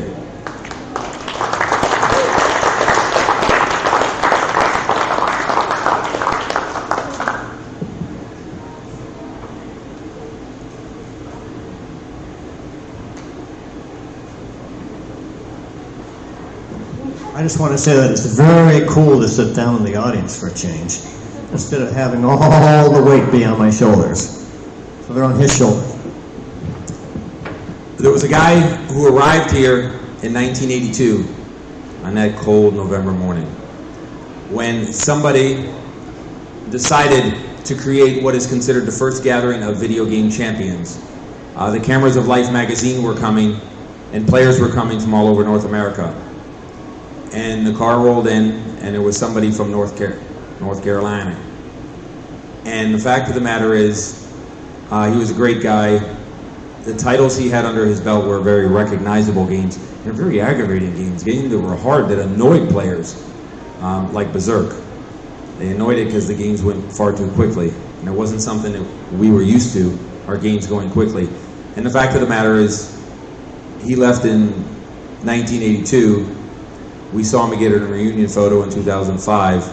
But each year that something has happened here in Ottumwa, most every year, he has been here, back here, to support the legacy. but he supports it in many other ways on an ongoing basis all year long. And from here, with a little bit more sentiment, a little bit more heart and friendship, I'm going to have Walter Day speak about it.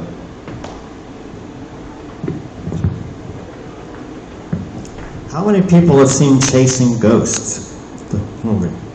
Okay, yeah, I'll have to see Chasing Ghosts, because Joel actually is the star of Chasing Ghosts, which is a documentary film on the 1982 Life magazine photograph that gathered 16 of the top gamers together for a photograph, because Life magazine wanted to do a definitive story in their January 1983 magazine, and that definitive story was going to be on video games. And so they came to Ottumwa, and Joel was one of the 16 gamers who was there.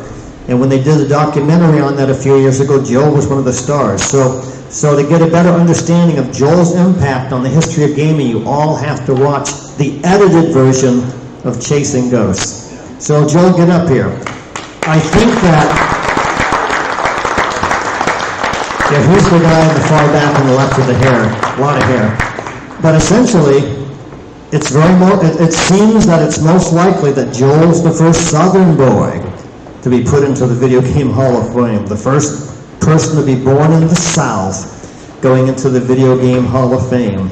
There's this whole song that says that the devil once went down to Georgia to find a soul, to get a soul, and he challenged the best fiddle player to a championship. In that same vein, I don't think the devil would challenge Joel to a game on Berserk, because he would never win. Because Joel is one of the greatest video game players ever. He focused that formidable skill set on just a couple titles, but those people know how to play those titles. They know that this person, Joel David West, is in Frenzy and Berserk. He's as good as the gamer probably has ever gotten. The level of focus and the huge level of challenge that the game gives to the player is just almost unmatched. But you won't know that unless you actually play Berserk and Frenzy. But ladies and gentlemen, our favorite Southern boy being inducted is the Golden Age, Joel West, the Golden Age gamer for the class of 2017. Very honored to give you the mic, and you tell us how you feel.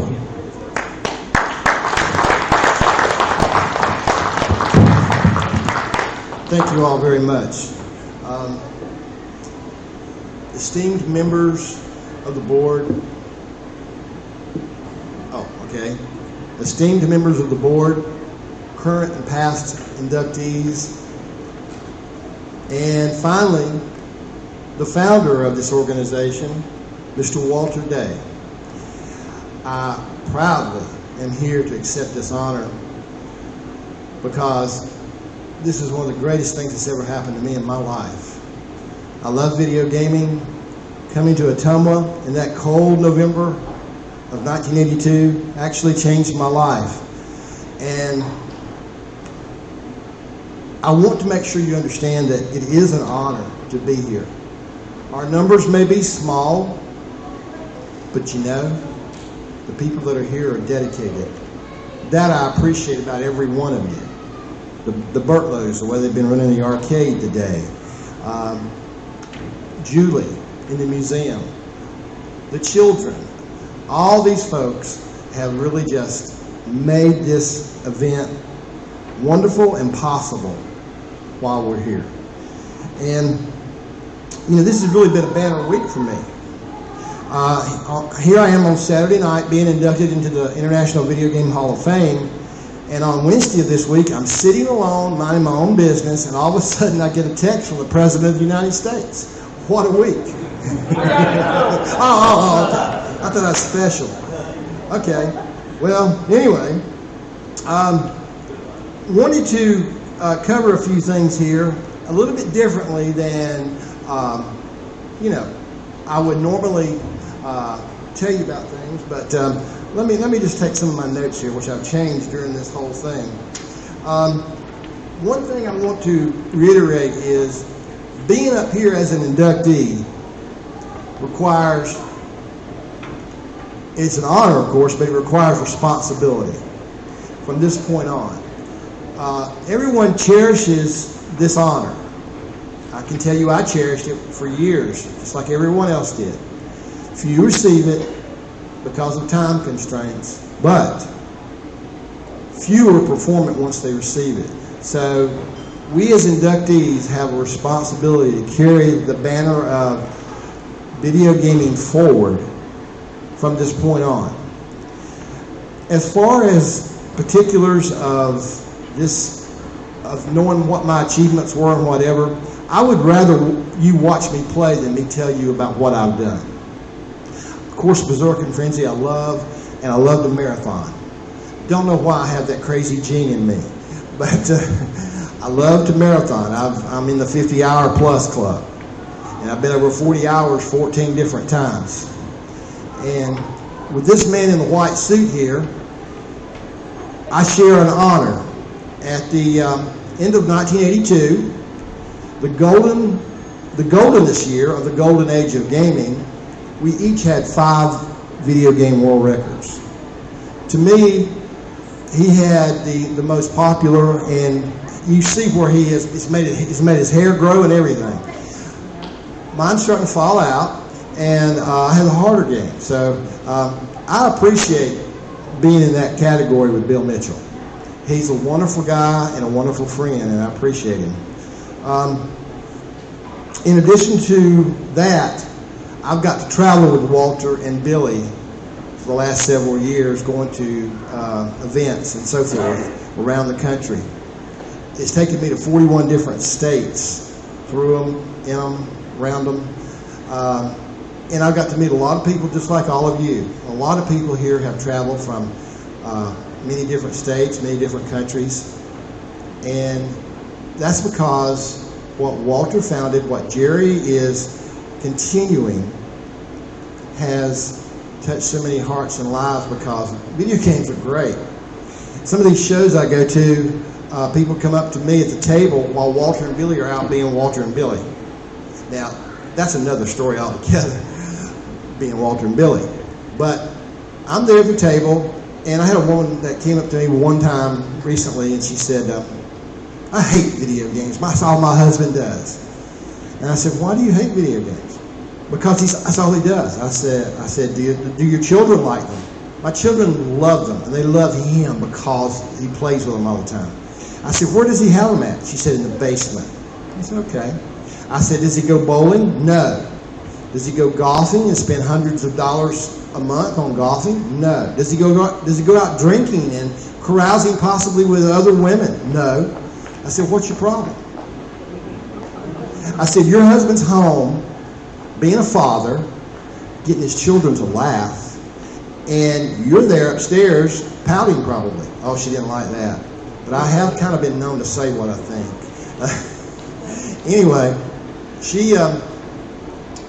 we talked for about 15 minutes, and she finally realized that she should get out there and try to play instead of being so hateful about video games. Come to find out that she tried to play Ms. Pac-Man one time back in the 80s, and she wasn't very good at it, so she hated them ever since. So video games bring families together, great friends together, people like us, people like you together.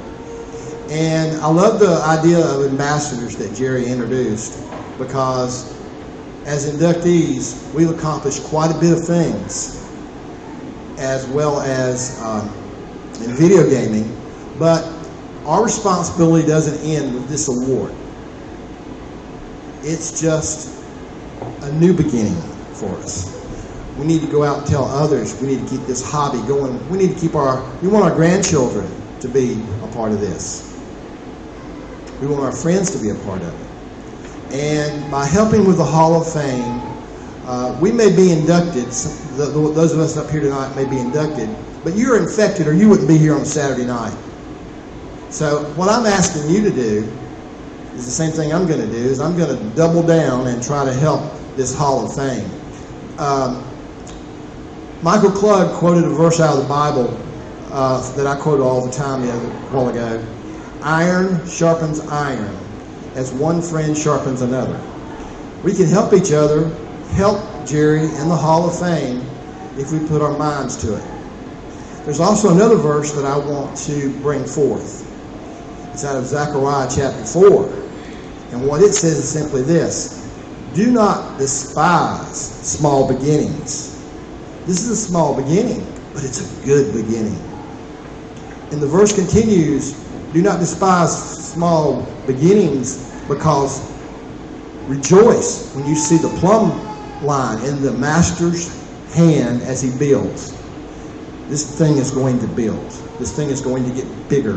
The plumb line is the level that is used to, anybody knows anything about construction, to increase something, to build it from the ground up, all the way to the roof. So as Jerry holds the plumb line, we're going to help him. I would rather this induction be about the Hall of Fame than me. If you see me play, you see me play. I think I can do my job if you see me play. I'm not going to stand up here and tell you about all the things I've done. I love video gaming. And I have loved and have found so many dear friends as I've gone around the country. And with these two right here, I had experiences that would give a book. Billy Mitchell has saved me from a traffic ticket and going to jail in California. Walter Day has saved me right here in Iowa by not even being in the car, but his picture on the paper, on newspaper in the front seat saved me from getting a ticket. So I've had a lot of interesting experiences, believe me. But Todd, I ask you to pull up something. This is a letter that I received from Twin Galaxies back in 1982, and it shows that I was the first person ever to have 2 records at once. I have more letters that showed that I had 3, 4, and 5 first. And of course I had 5 with Billy at the end of '82. But this letter right here, I think it's valuable. I've been asked to give it to many different places and people. I've decided that I'm going to donate this letter once I get back to North Carolina to this museum here, because it belongs here in Ottumwa. It came from Ottumwa, it needs to come back to Ottumwa. Okay? I was going to give it to a grandson. My grandson Jason inspired me to double down in video gaming some years back. When he was 5 years old, and now he's 16, when he was 5 years old, he sat on my knee and I was playing some games with him on the computer, and I told him about what had happened here in the early '80s with myself and some of the things I accomplished. That's why I don't like talking about myself much, because he set me straight pretty quick. He said, "Papa, that's great." 5 years old now. "Papa, that's great. But what have you done lately?" And so I do promise that I've had some health problems recently, some severe ones, but I'm going to recover, and I'm going to still go for that 100-hour continuous video game without a break marathon. Okay, and it's going to be relatively soon, but not right now. I'm still recovering. But I wanted to let you know that you are important people to be here tonight. Every one of you. Every one of you. We have a lot of great people inducted tonight, a lot of great different variations of video gaming. And some of you here are what you would consider just fans. But there are no unimportant people in this place tonight. There are no unimportant people watching the stream. If we all buckle down, we can make this thing grow and build up and become even greater. And our memories can be even more sacred in the future. The legacy of Walter Day and now Jerry Byron can continue to grow. And we can be a part of that. So I challenge all of you to do that. I ask for you to do that, and it'll be a wonderful thing. Thank you for this honor. It's the greatest thing that I can remember except the birth of my grandchildren. Thank you very much.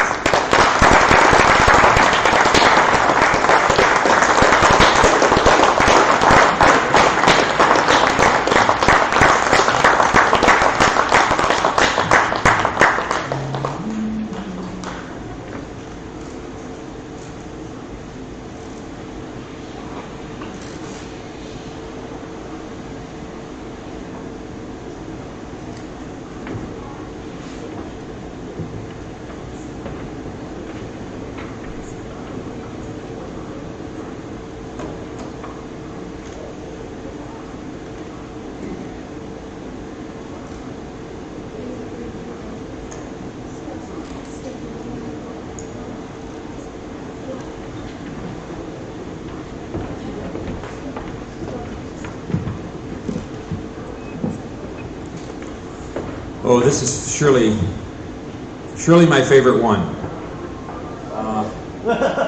Bill, I'm going to need you.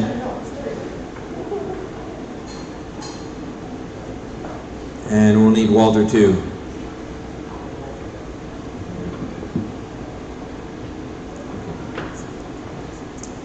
This is a Lifetime Achievement Award.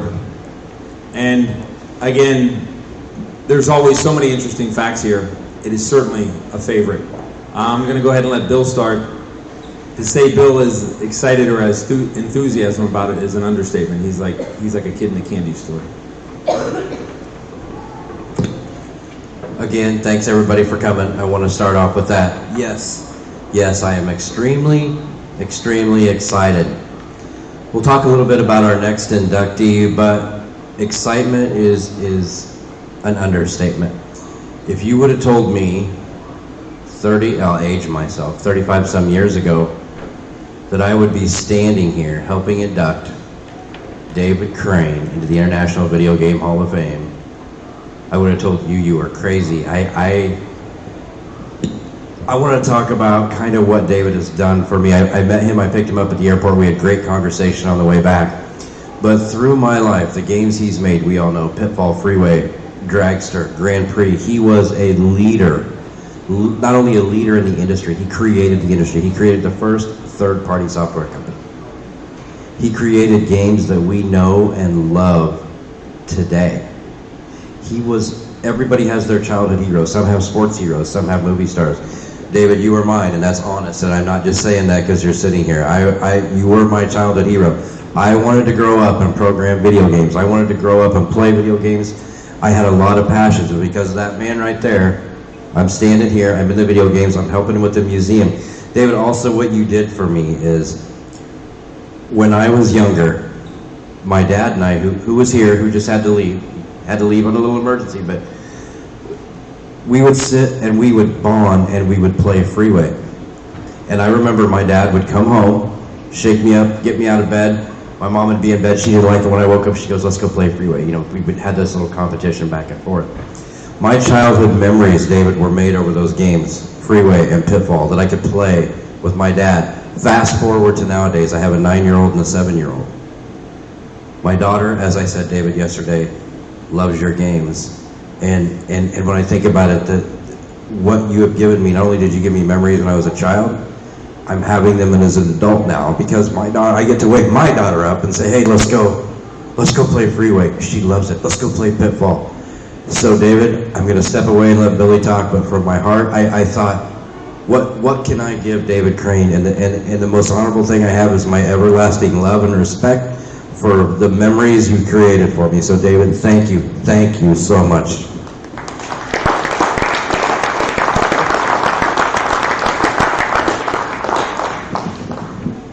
All right. A little more fun here, a little interesting facts.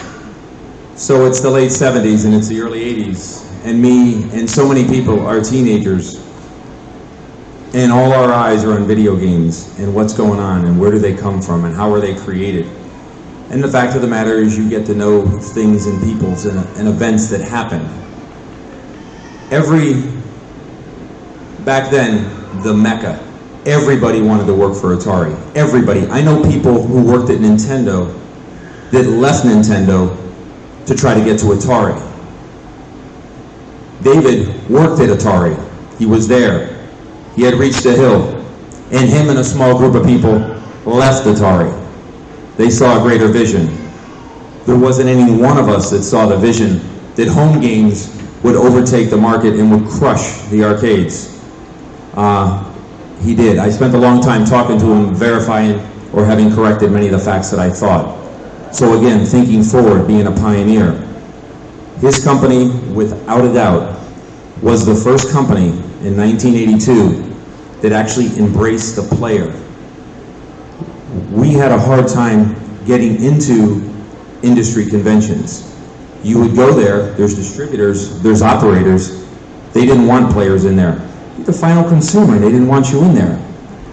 His company was the company that invited players into the booth and had them play, even paid players to go into the booth and play.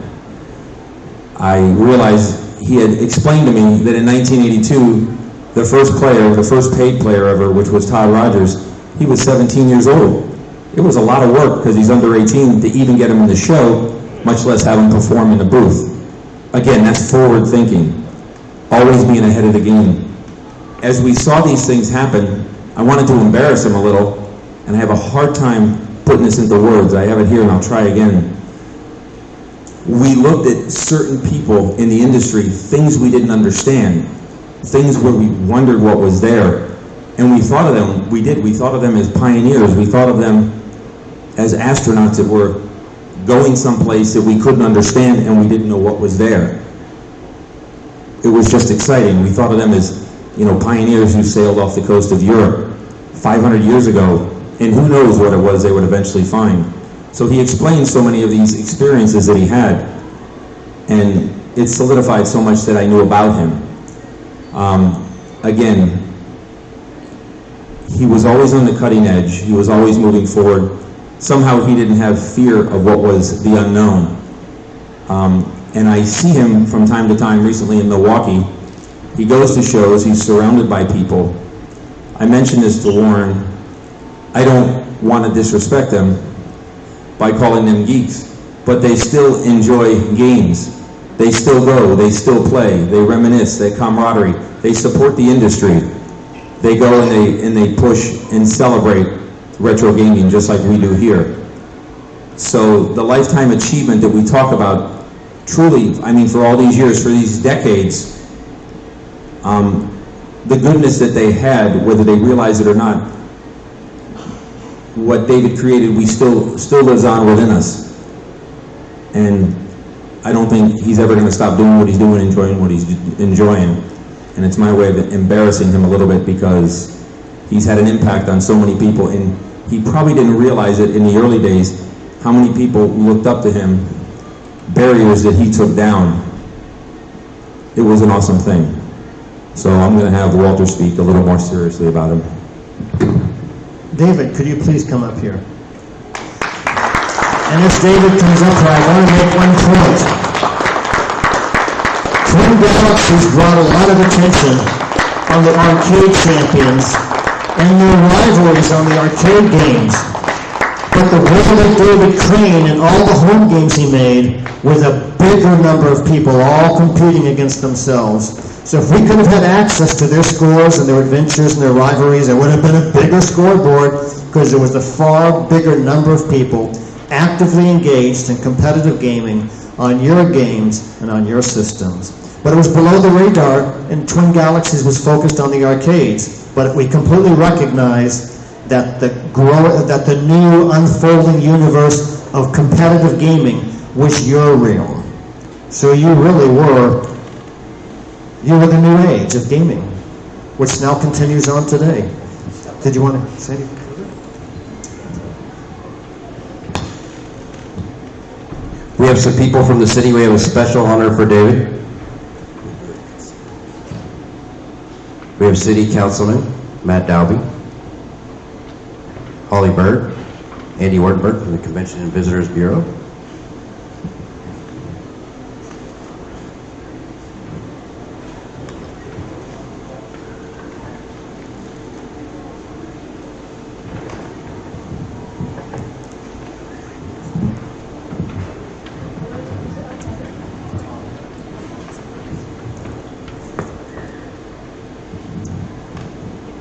Well, good evening, everybody.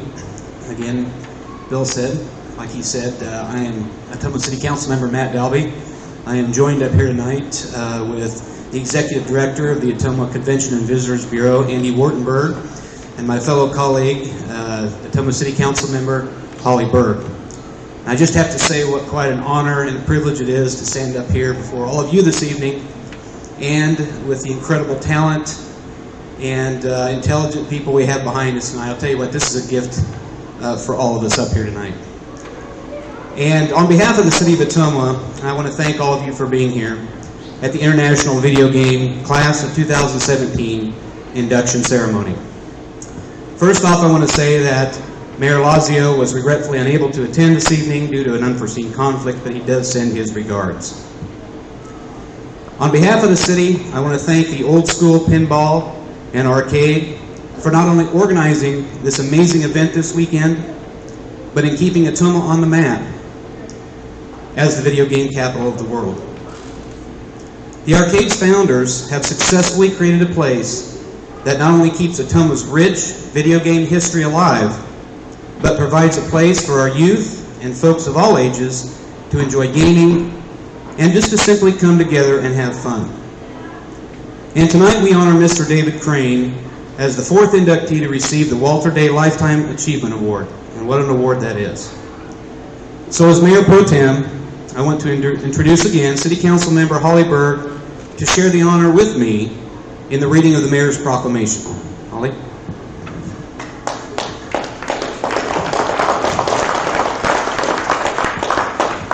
So here's the Mayor's Proclamation that he made before he left. Whereas Ottumwa is the video game capital of the world and the birthplace of organized video game playing, and Ottumwa is the historic home of the International Video Game Hall of Fame and Ottumwa's Video Game Capital Museum. And as Ottumwa serves as the global video game industry as an important cultural crossroads that honors and celebrates the history and evolution of the electronic entertainment industry, and the International Video Game Hall of Fame will be inducting David Crane as a member of the class of 2017 as the recipient of the Walter Day Lifetime Achievement Award. And whereas David Crane is recognized as a historic icon in the video game industry, who co-founded Activision and programmed many important games, among them Pitfall for the Atari 2600. And David Crane has championed the positive, uplifting aspects of the video game culture through the creation of positive, family-friendly games. And as Ottumwa is the world's leading community that embraces the important historical milestones in the global video game culture. So therefore I, Mayor Tom Lazio, not me, Mayor of the City of Ottumwa, Iowa, the video game capital of the world, proclaims Saturday, October 6, 2018 to be a day of civic observance called David Crane Day, where the citizens of the City of Ottumwa are invited to honor David Crane for his unique legacy as a leading pioneer in the history of the video game industry.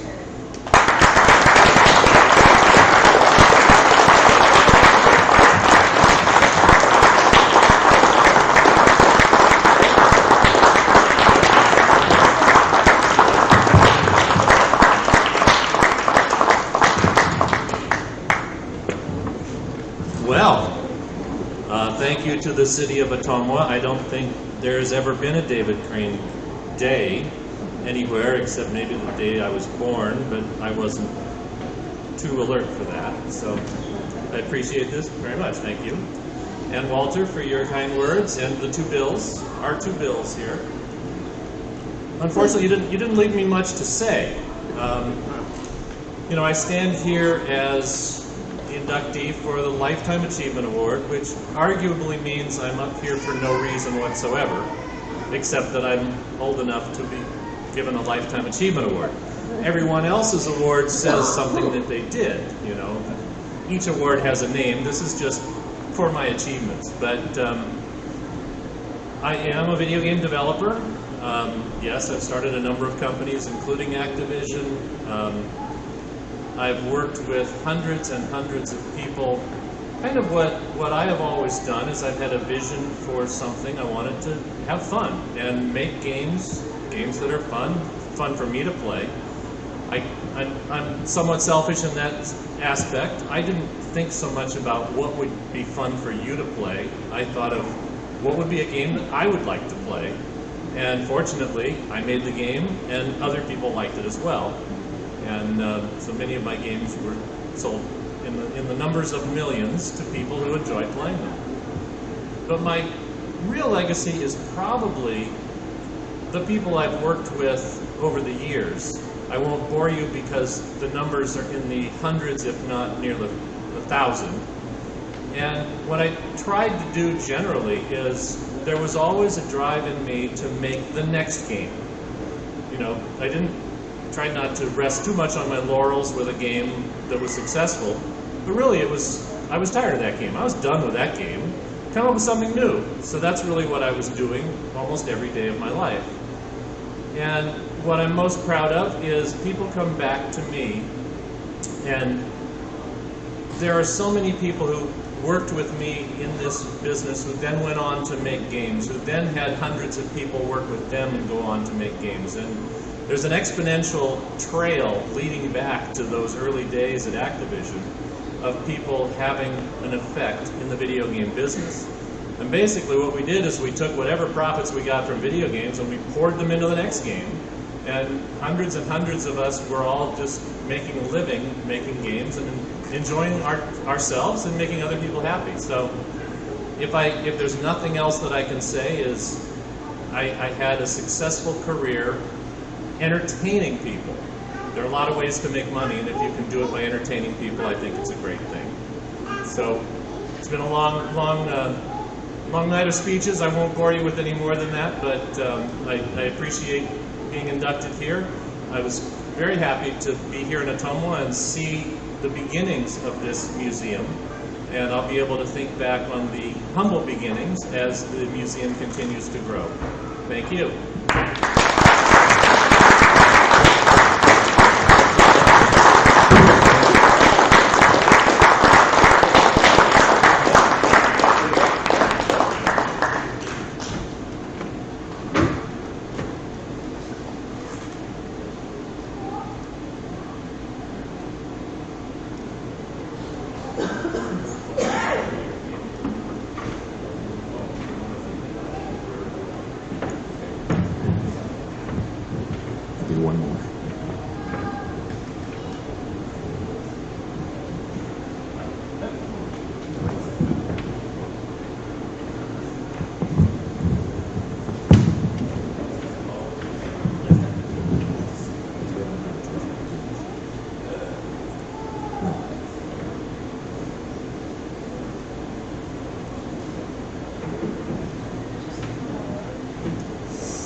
Wow, that was good.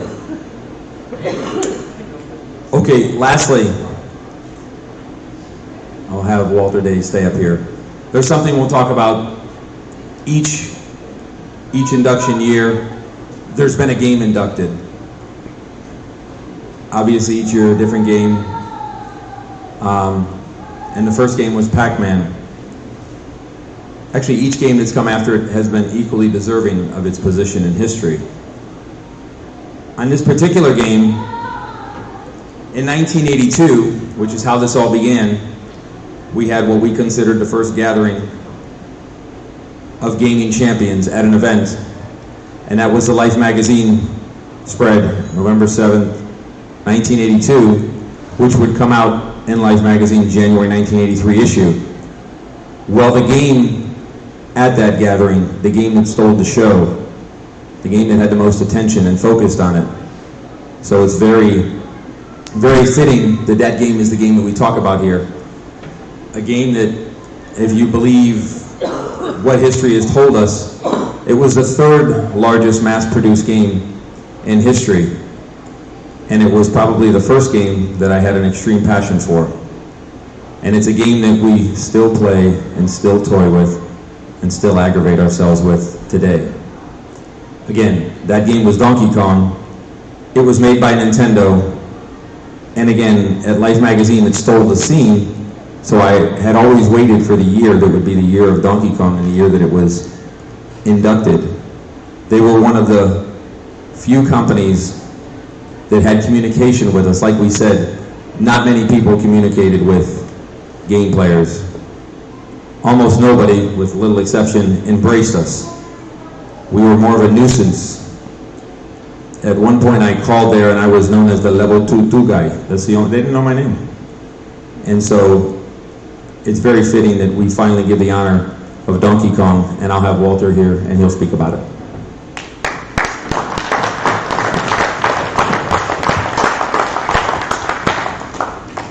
So we are at the end of the evening, so I will present this in a very succinct manner.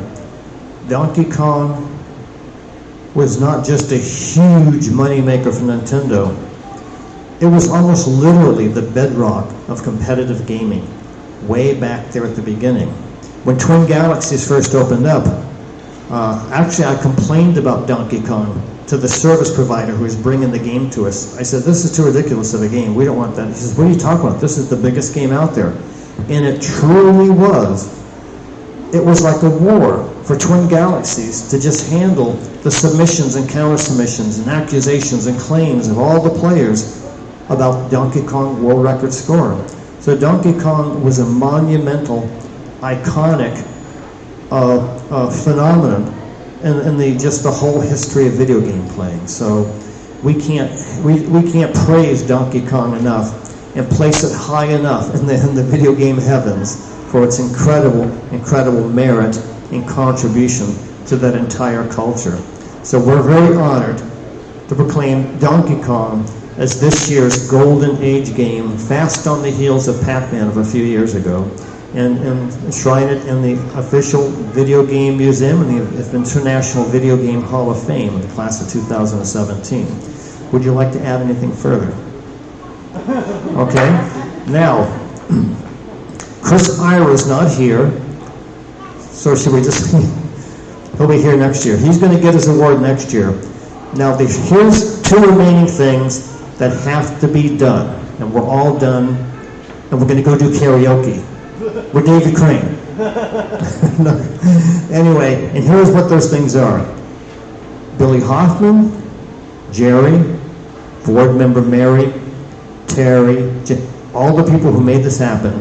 This may be their only chance to look them all in the eyes and cheer for them and clap. So get up here.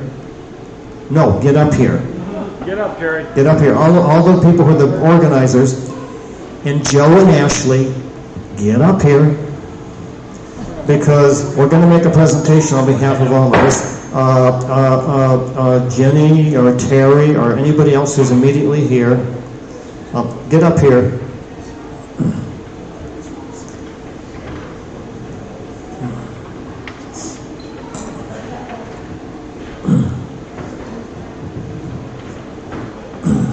Don't anybody leave. Everybody's going to participate in a second. But here, all of us together are presenting, get off the cable, Billy. All of us, Joe, come up in here front. Joe and Ashley, get up here. These amazing awards that some of you may not have seen close up yet were completely conceived and created by Joe here from Omaha. You can call him Omaha Joe if you want, since you don't know his name. Joe, here's an honorary shirt, referee shirt. It's been worn by me. I've worn it on many events and many TV interviews and everything, and it doesn't smell bad. Ignore Billy's gesturing. And that's a gift for you, thanking you for having made these amazing awards we've handed out tonight. So let's hear for Joe. Okay? And also, here are the brains behind this incredible event, all these people. And some of them are such brilliant public speakers. I'll tell you, they're amazing. They're amazing. All the things that are going to come out of their minds and their hearts. And the reason I'm saying that right now, and here is the invocation for this moment. I can't remember what the year was. It was like 1915 or something, or maybe no, it was what was it? That some guy found in his barn. It might have been 1869 or something. Some guy found in his barn an old baseball autographed, and he put it on display somewhere there in his community. And someone said, I got something else, and they gave him something else. And that suddenly was on display with the baseball. And a few more people donated some things. Billy had a whole bunch of stuff there on display in his little local town. And I don't know, maybe he had a storefront by then or something. The town was called Cooperstown, New York. It wasn't connected to the baseball industry. No one in the town had anything to do with the baseball industry. It was just a town that revered baseball history and went out of its way to do something about its reverence for baseball history. And people responded. Then the industry responded. Before you know it, they had a whole museum full of some stuff. And then before you knew it, they were honoring people for their contributions, for their incredible achievements. It became the National Baseball Museum. And I used to know the dates of all this, but it's really old now, and it is the official Museum of Baseball History, the place where people get inducted into the Hall of Fame in Cooperstown, New York. Really remote. Where is it? Up in the Catskills or something. It's not LA, it's not Silicon Valley, it's not New York, it's not a big market, it's not a normal market that has a big budget connected to the baseball industry. So it's not LA Dodgers, it's not New York Yankees, somewhat separate, independent. And if you can't already see the parallel I'm making here, that where organized video game playing started, and it started innocently, it's only fitting that this is the Cooperstown of the video game world. We're a small town place just because of vision and love for what they're doing and devotion to the cause and willing to spend their own energy, time, and money and effort to make it happen. There's no reason why this isn't the Cooperstown of the video game industry. So please realize that this is probably more truth than even I can envision, and do all you can do to help these people as this next new generation carries us forward, because this can be a very big deal, and this is a small seed that has barely begun to grow. And you guys are all part of that experience of watering that root and making that grow. So that is the invocation I give here tonight, and I think it's a real one, and we can all see it coming. It's just a question of, all working together to make this happen. So let's hear it for these guys. And the last thing is right now, the tradition is we're going to move the podium and everybody gets up here for the group photograph. Okay? Everybody say. So one thing we did not mention tonight, we couldn't have done this without our sponsors. Okay? Our 3 sponsors have been phenomenal. Words can't express how much gratitude that we have for our sponsors. Vaughn Automotive here to someone, Eyes and Ears, and PCS, which stands for Professional Computer Solutions. We could not put this event on without their support. So thank you to our sponsors. Oh no, this request means you. Every single person gets up here for the group photograph right now. This is tradition. You can't escape. No, you can't get out of here. You have to get up here. Okay, this is the group photograph.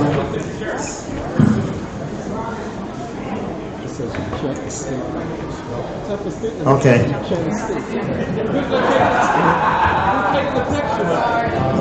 I guess I'll just, because everybody knows you're here. Huh?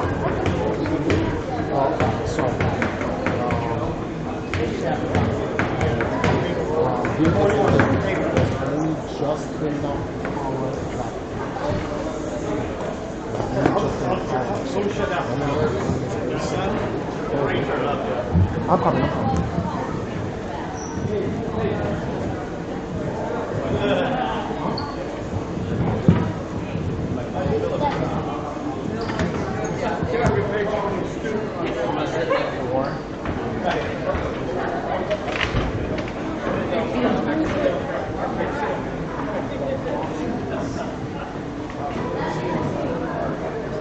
Second shot, everybody does a Billy Mitchell thumb.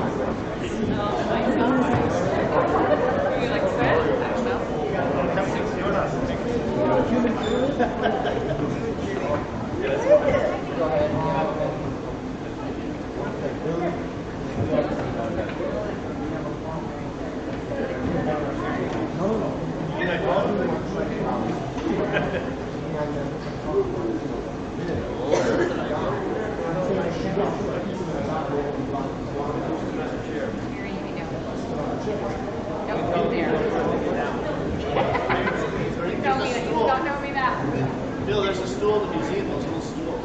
Bill, there's one. Bill, right there. There's one right over there. Red stool. I got it.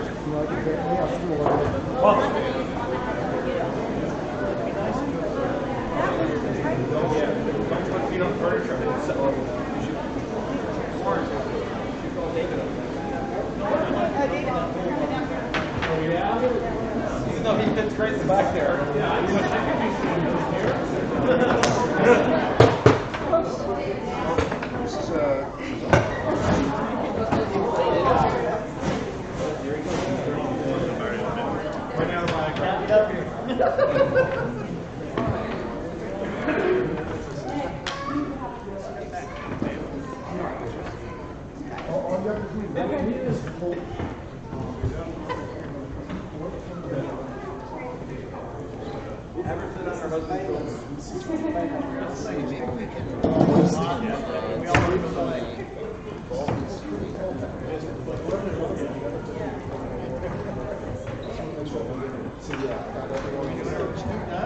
Kimberly's hair is shining off. Okay.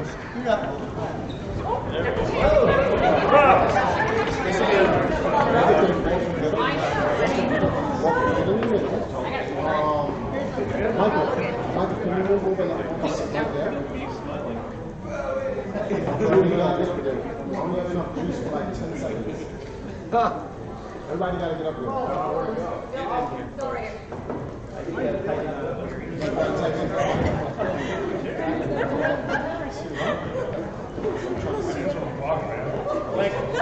Not your lady. Now we'll move.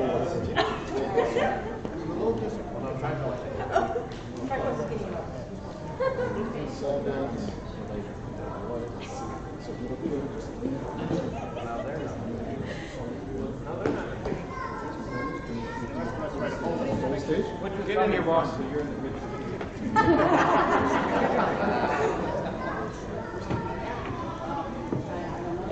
All right, so just hold it. We'll count 20 seconds. Is it going now? It's going now. It's going now? Yeah. Okay, we got all new Billy thumb. Come on, everybody put a thumb out. Are we supposed to stay still? Yeah. Smile and stay still. Take one step back. How do we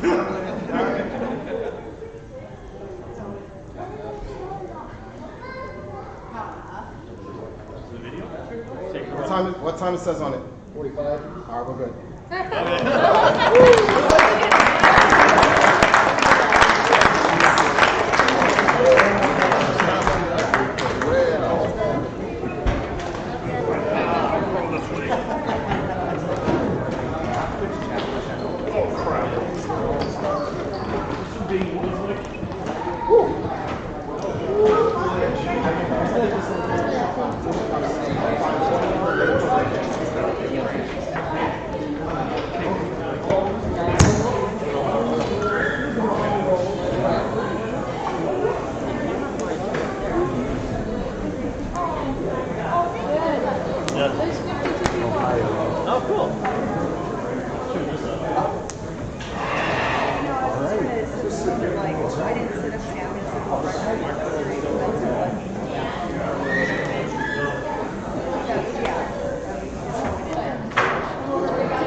Very nice to meet you. It was very nice to meet you. Thank you. I can't wait to tell my grandkids. Let me give you something for your grandson in a second. Really? Okay.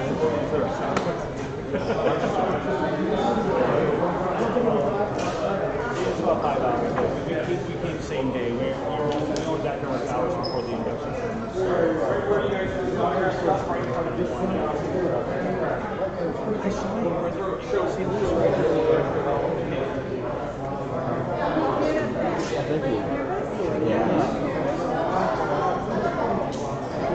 I like all. I go to this game. I go to a lot of Twins games. Thanks again.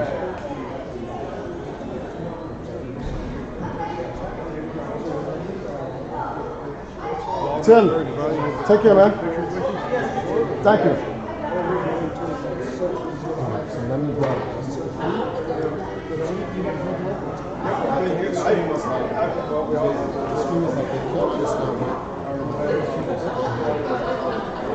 Where's my bag?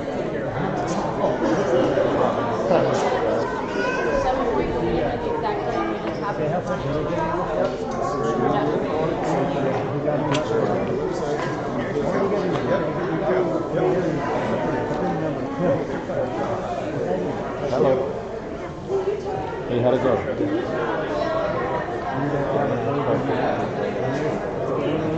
Where do you want it?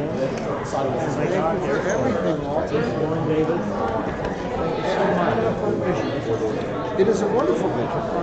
And you have to. Right. I feel in my bones that it's going to get there. I mean, all it takes is someone to have a vision to make anything happen. Well, we have from 1982. Right. What's going on? We're all having dinner? No. You? Isn't that amazing? That is amazing. 36 years ago. Can you take a picture with me? Want to take a picture with us? Of course. Yeah. Great. Yeah. From height. Thank you.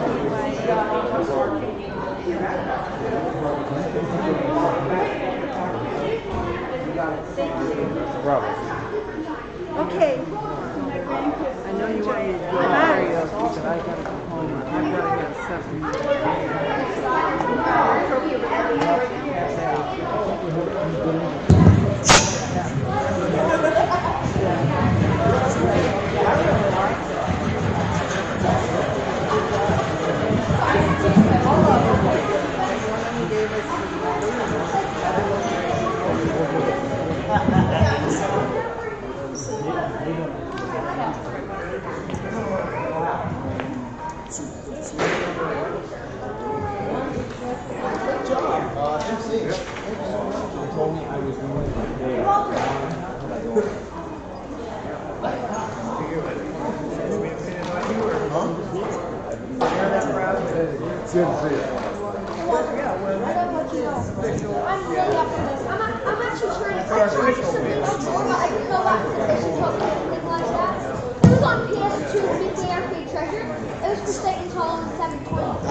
So for those that didn't know, we had a little Galaga tournament earlier, and the winner was Jordan Dorrington. He actually came close to 1.5 million points in 5-6 only. Second place was Philip Brad. And third place was Matthew Woodard. I don't know if they're here at this point. I love the 80s culture. I just got my first. Justin, there we go. Guys, speak up. So, at third place we have Philip. Philip is, you got it, okay. Hey, Billy. So Matthew at third place is at 332,410. And then at second place we have Philip at 515,340. But at first place, at 1,445,710, we have Jordan. Congratulations, Jordan. All right.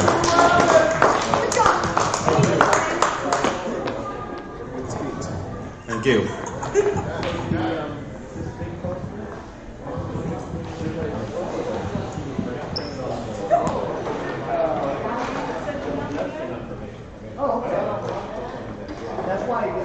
Good job. You made it second place. Oh my God. I just said I could have kids announcements. I can't even talk anymore. I got tired.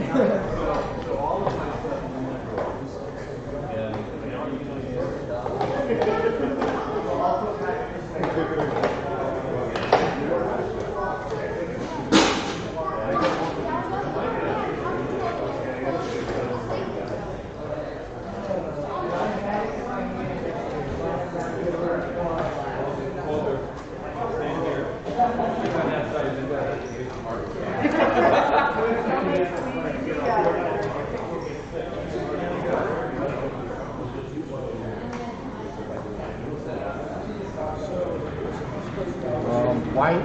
I need your help to help me get back into the next set this up.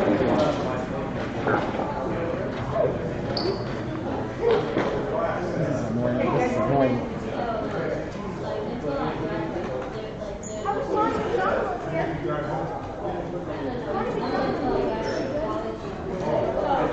I don't know how you're typing that, to be honest.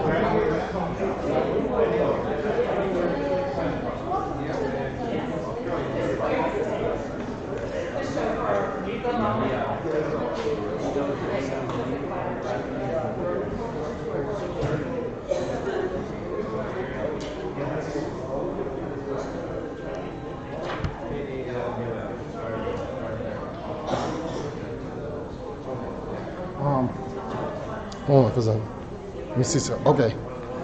Hey guys, thanks for tuning in. Right now, we're gonna take down the stream, and then we're gonna set it back up into the arcade. The arcade closes. Let me see something. Dennis, what time does the arcade close tonight?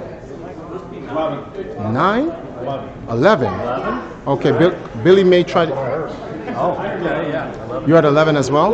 Billy wants to try to throw and get one game in. He's been fiending like a. I played one game today. He's been scratching himself. Played He's one like, game of Defender. I want one more. But yeah, guys, we're gonna 833,000 miles. We're gonna take down the stream. We should be back up in the next 20 minutes. Billy, we'll see if Billy is able to get one more game in. Unfortunately, this is where the community does the dinner thing, and they try to grab everyone to go out to dinner. So I can't guarantee you, Billy may be pulled away and he won't be able to do it. But if even We can. huh? He needs nourishment. Yeah, he needs nourishment. But the good news is that tomorrow Billy doesn't leave out until later in the evening. So what time does the arcade open tomorrow? Dennis? We're open by noon tomorrow. What time you open tomorrow? No, Yeah. no, that's not enough. Because he has to leave. Because Billy will have to leave. But what time does a mall open up tomorrow? 10. On Sundays? On Sundays, yeah. I think they open up that early. They actually open up that early. I can check it out right now. Because if Billy can get in the mall before the mall opens, he can try and give them one game, one stream on Sunday. It all depends on how early the maintenance guys are here too. We can get in earlier if whatever time they start. Yeah, so if they are, then We've got a little poll tomorrow. They're Yeah. get to us. So we'll try to get you guys a Donkey Kong tonight. If Well, we not, can come in the back door and do it anyway. if the back At door is any time. open. Well, we got the key. Oh, you got the key? Well, yeah. All right, guys. Listen, if we don't get it to you tonight, we'll get it to you. Up tomorrow. It says at 12, but we can probably get in earlier. All right, it would have to be early because If you get Billy to get up and get his hair done. No, he'll get up and get it done because the problem here is that he has a flight at 4, so he has to leave here no later than 1. 1 o'clock is the latest. Maintenance guys said 10 o'clock. That's the earliest. Before 10, maybe. Well, we can get in the back door though. 9:30. I'm coming right now. All right, so 9:30, guys. Come on. 9:30, 10 o'clock. You'll see a stream from Billy. We'll set it up. Catch you guys later. You can't come in.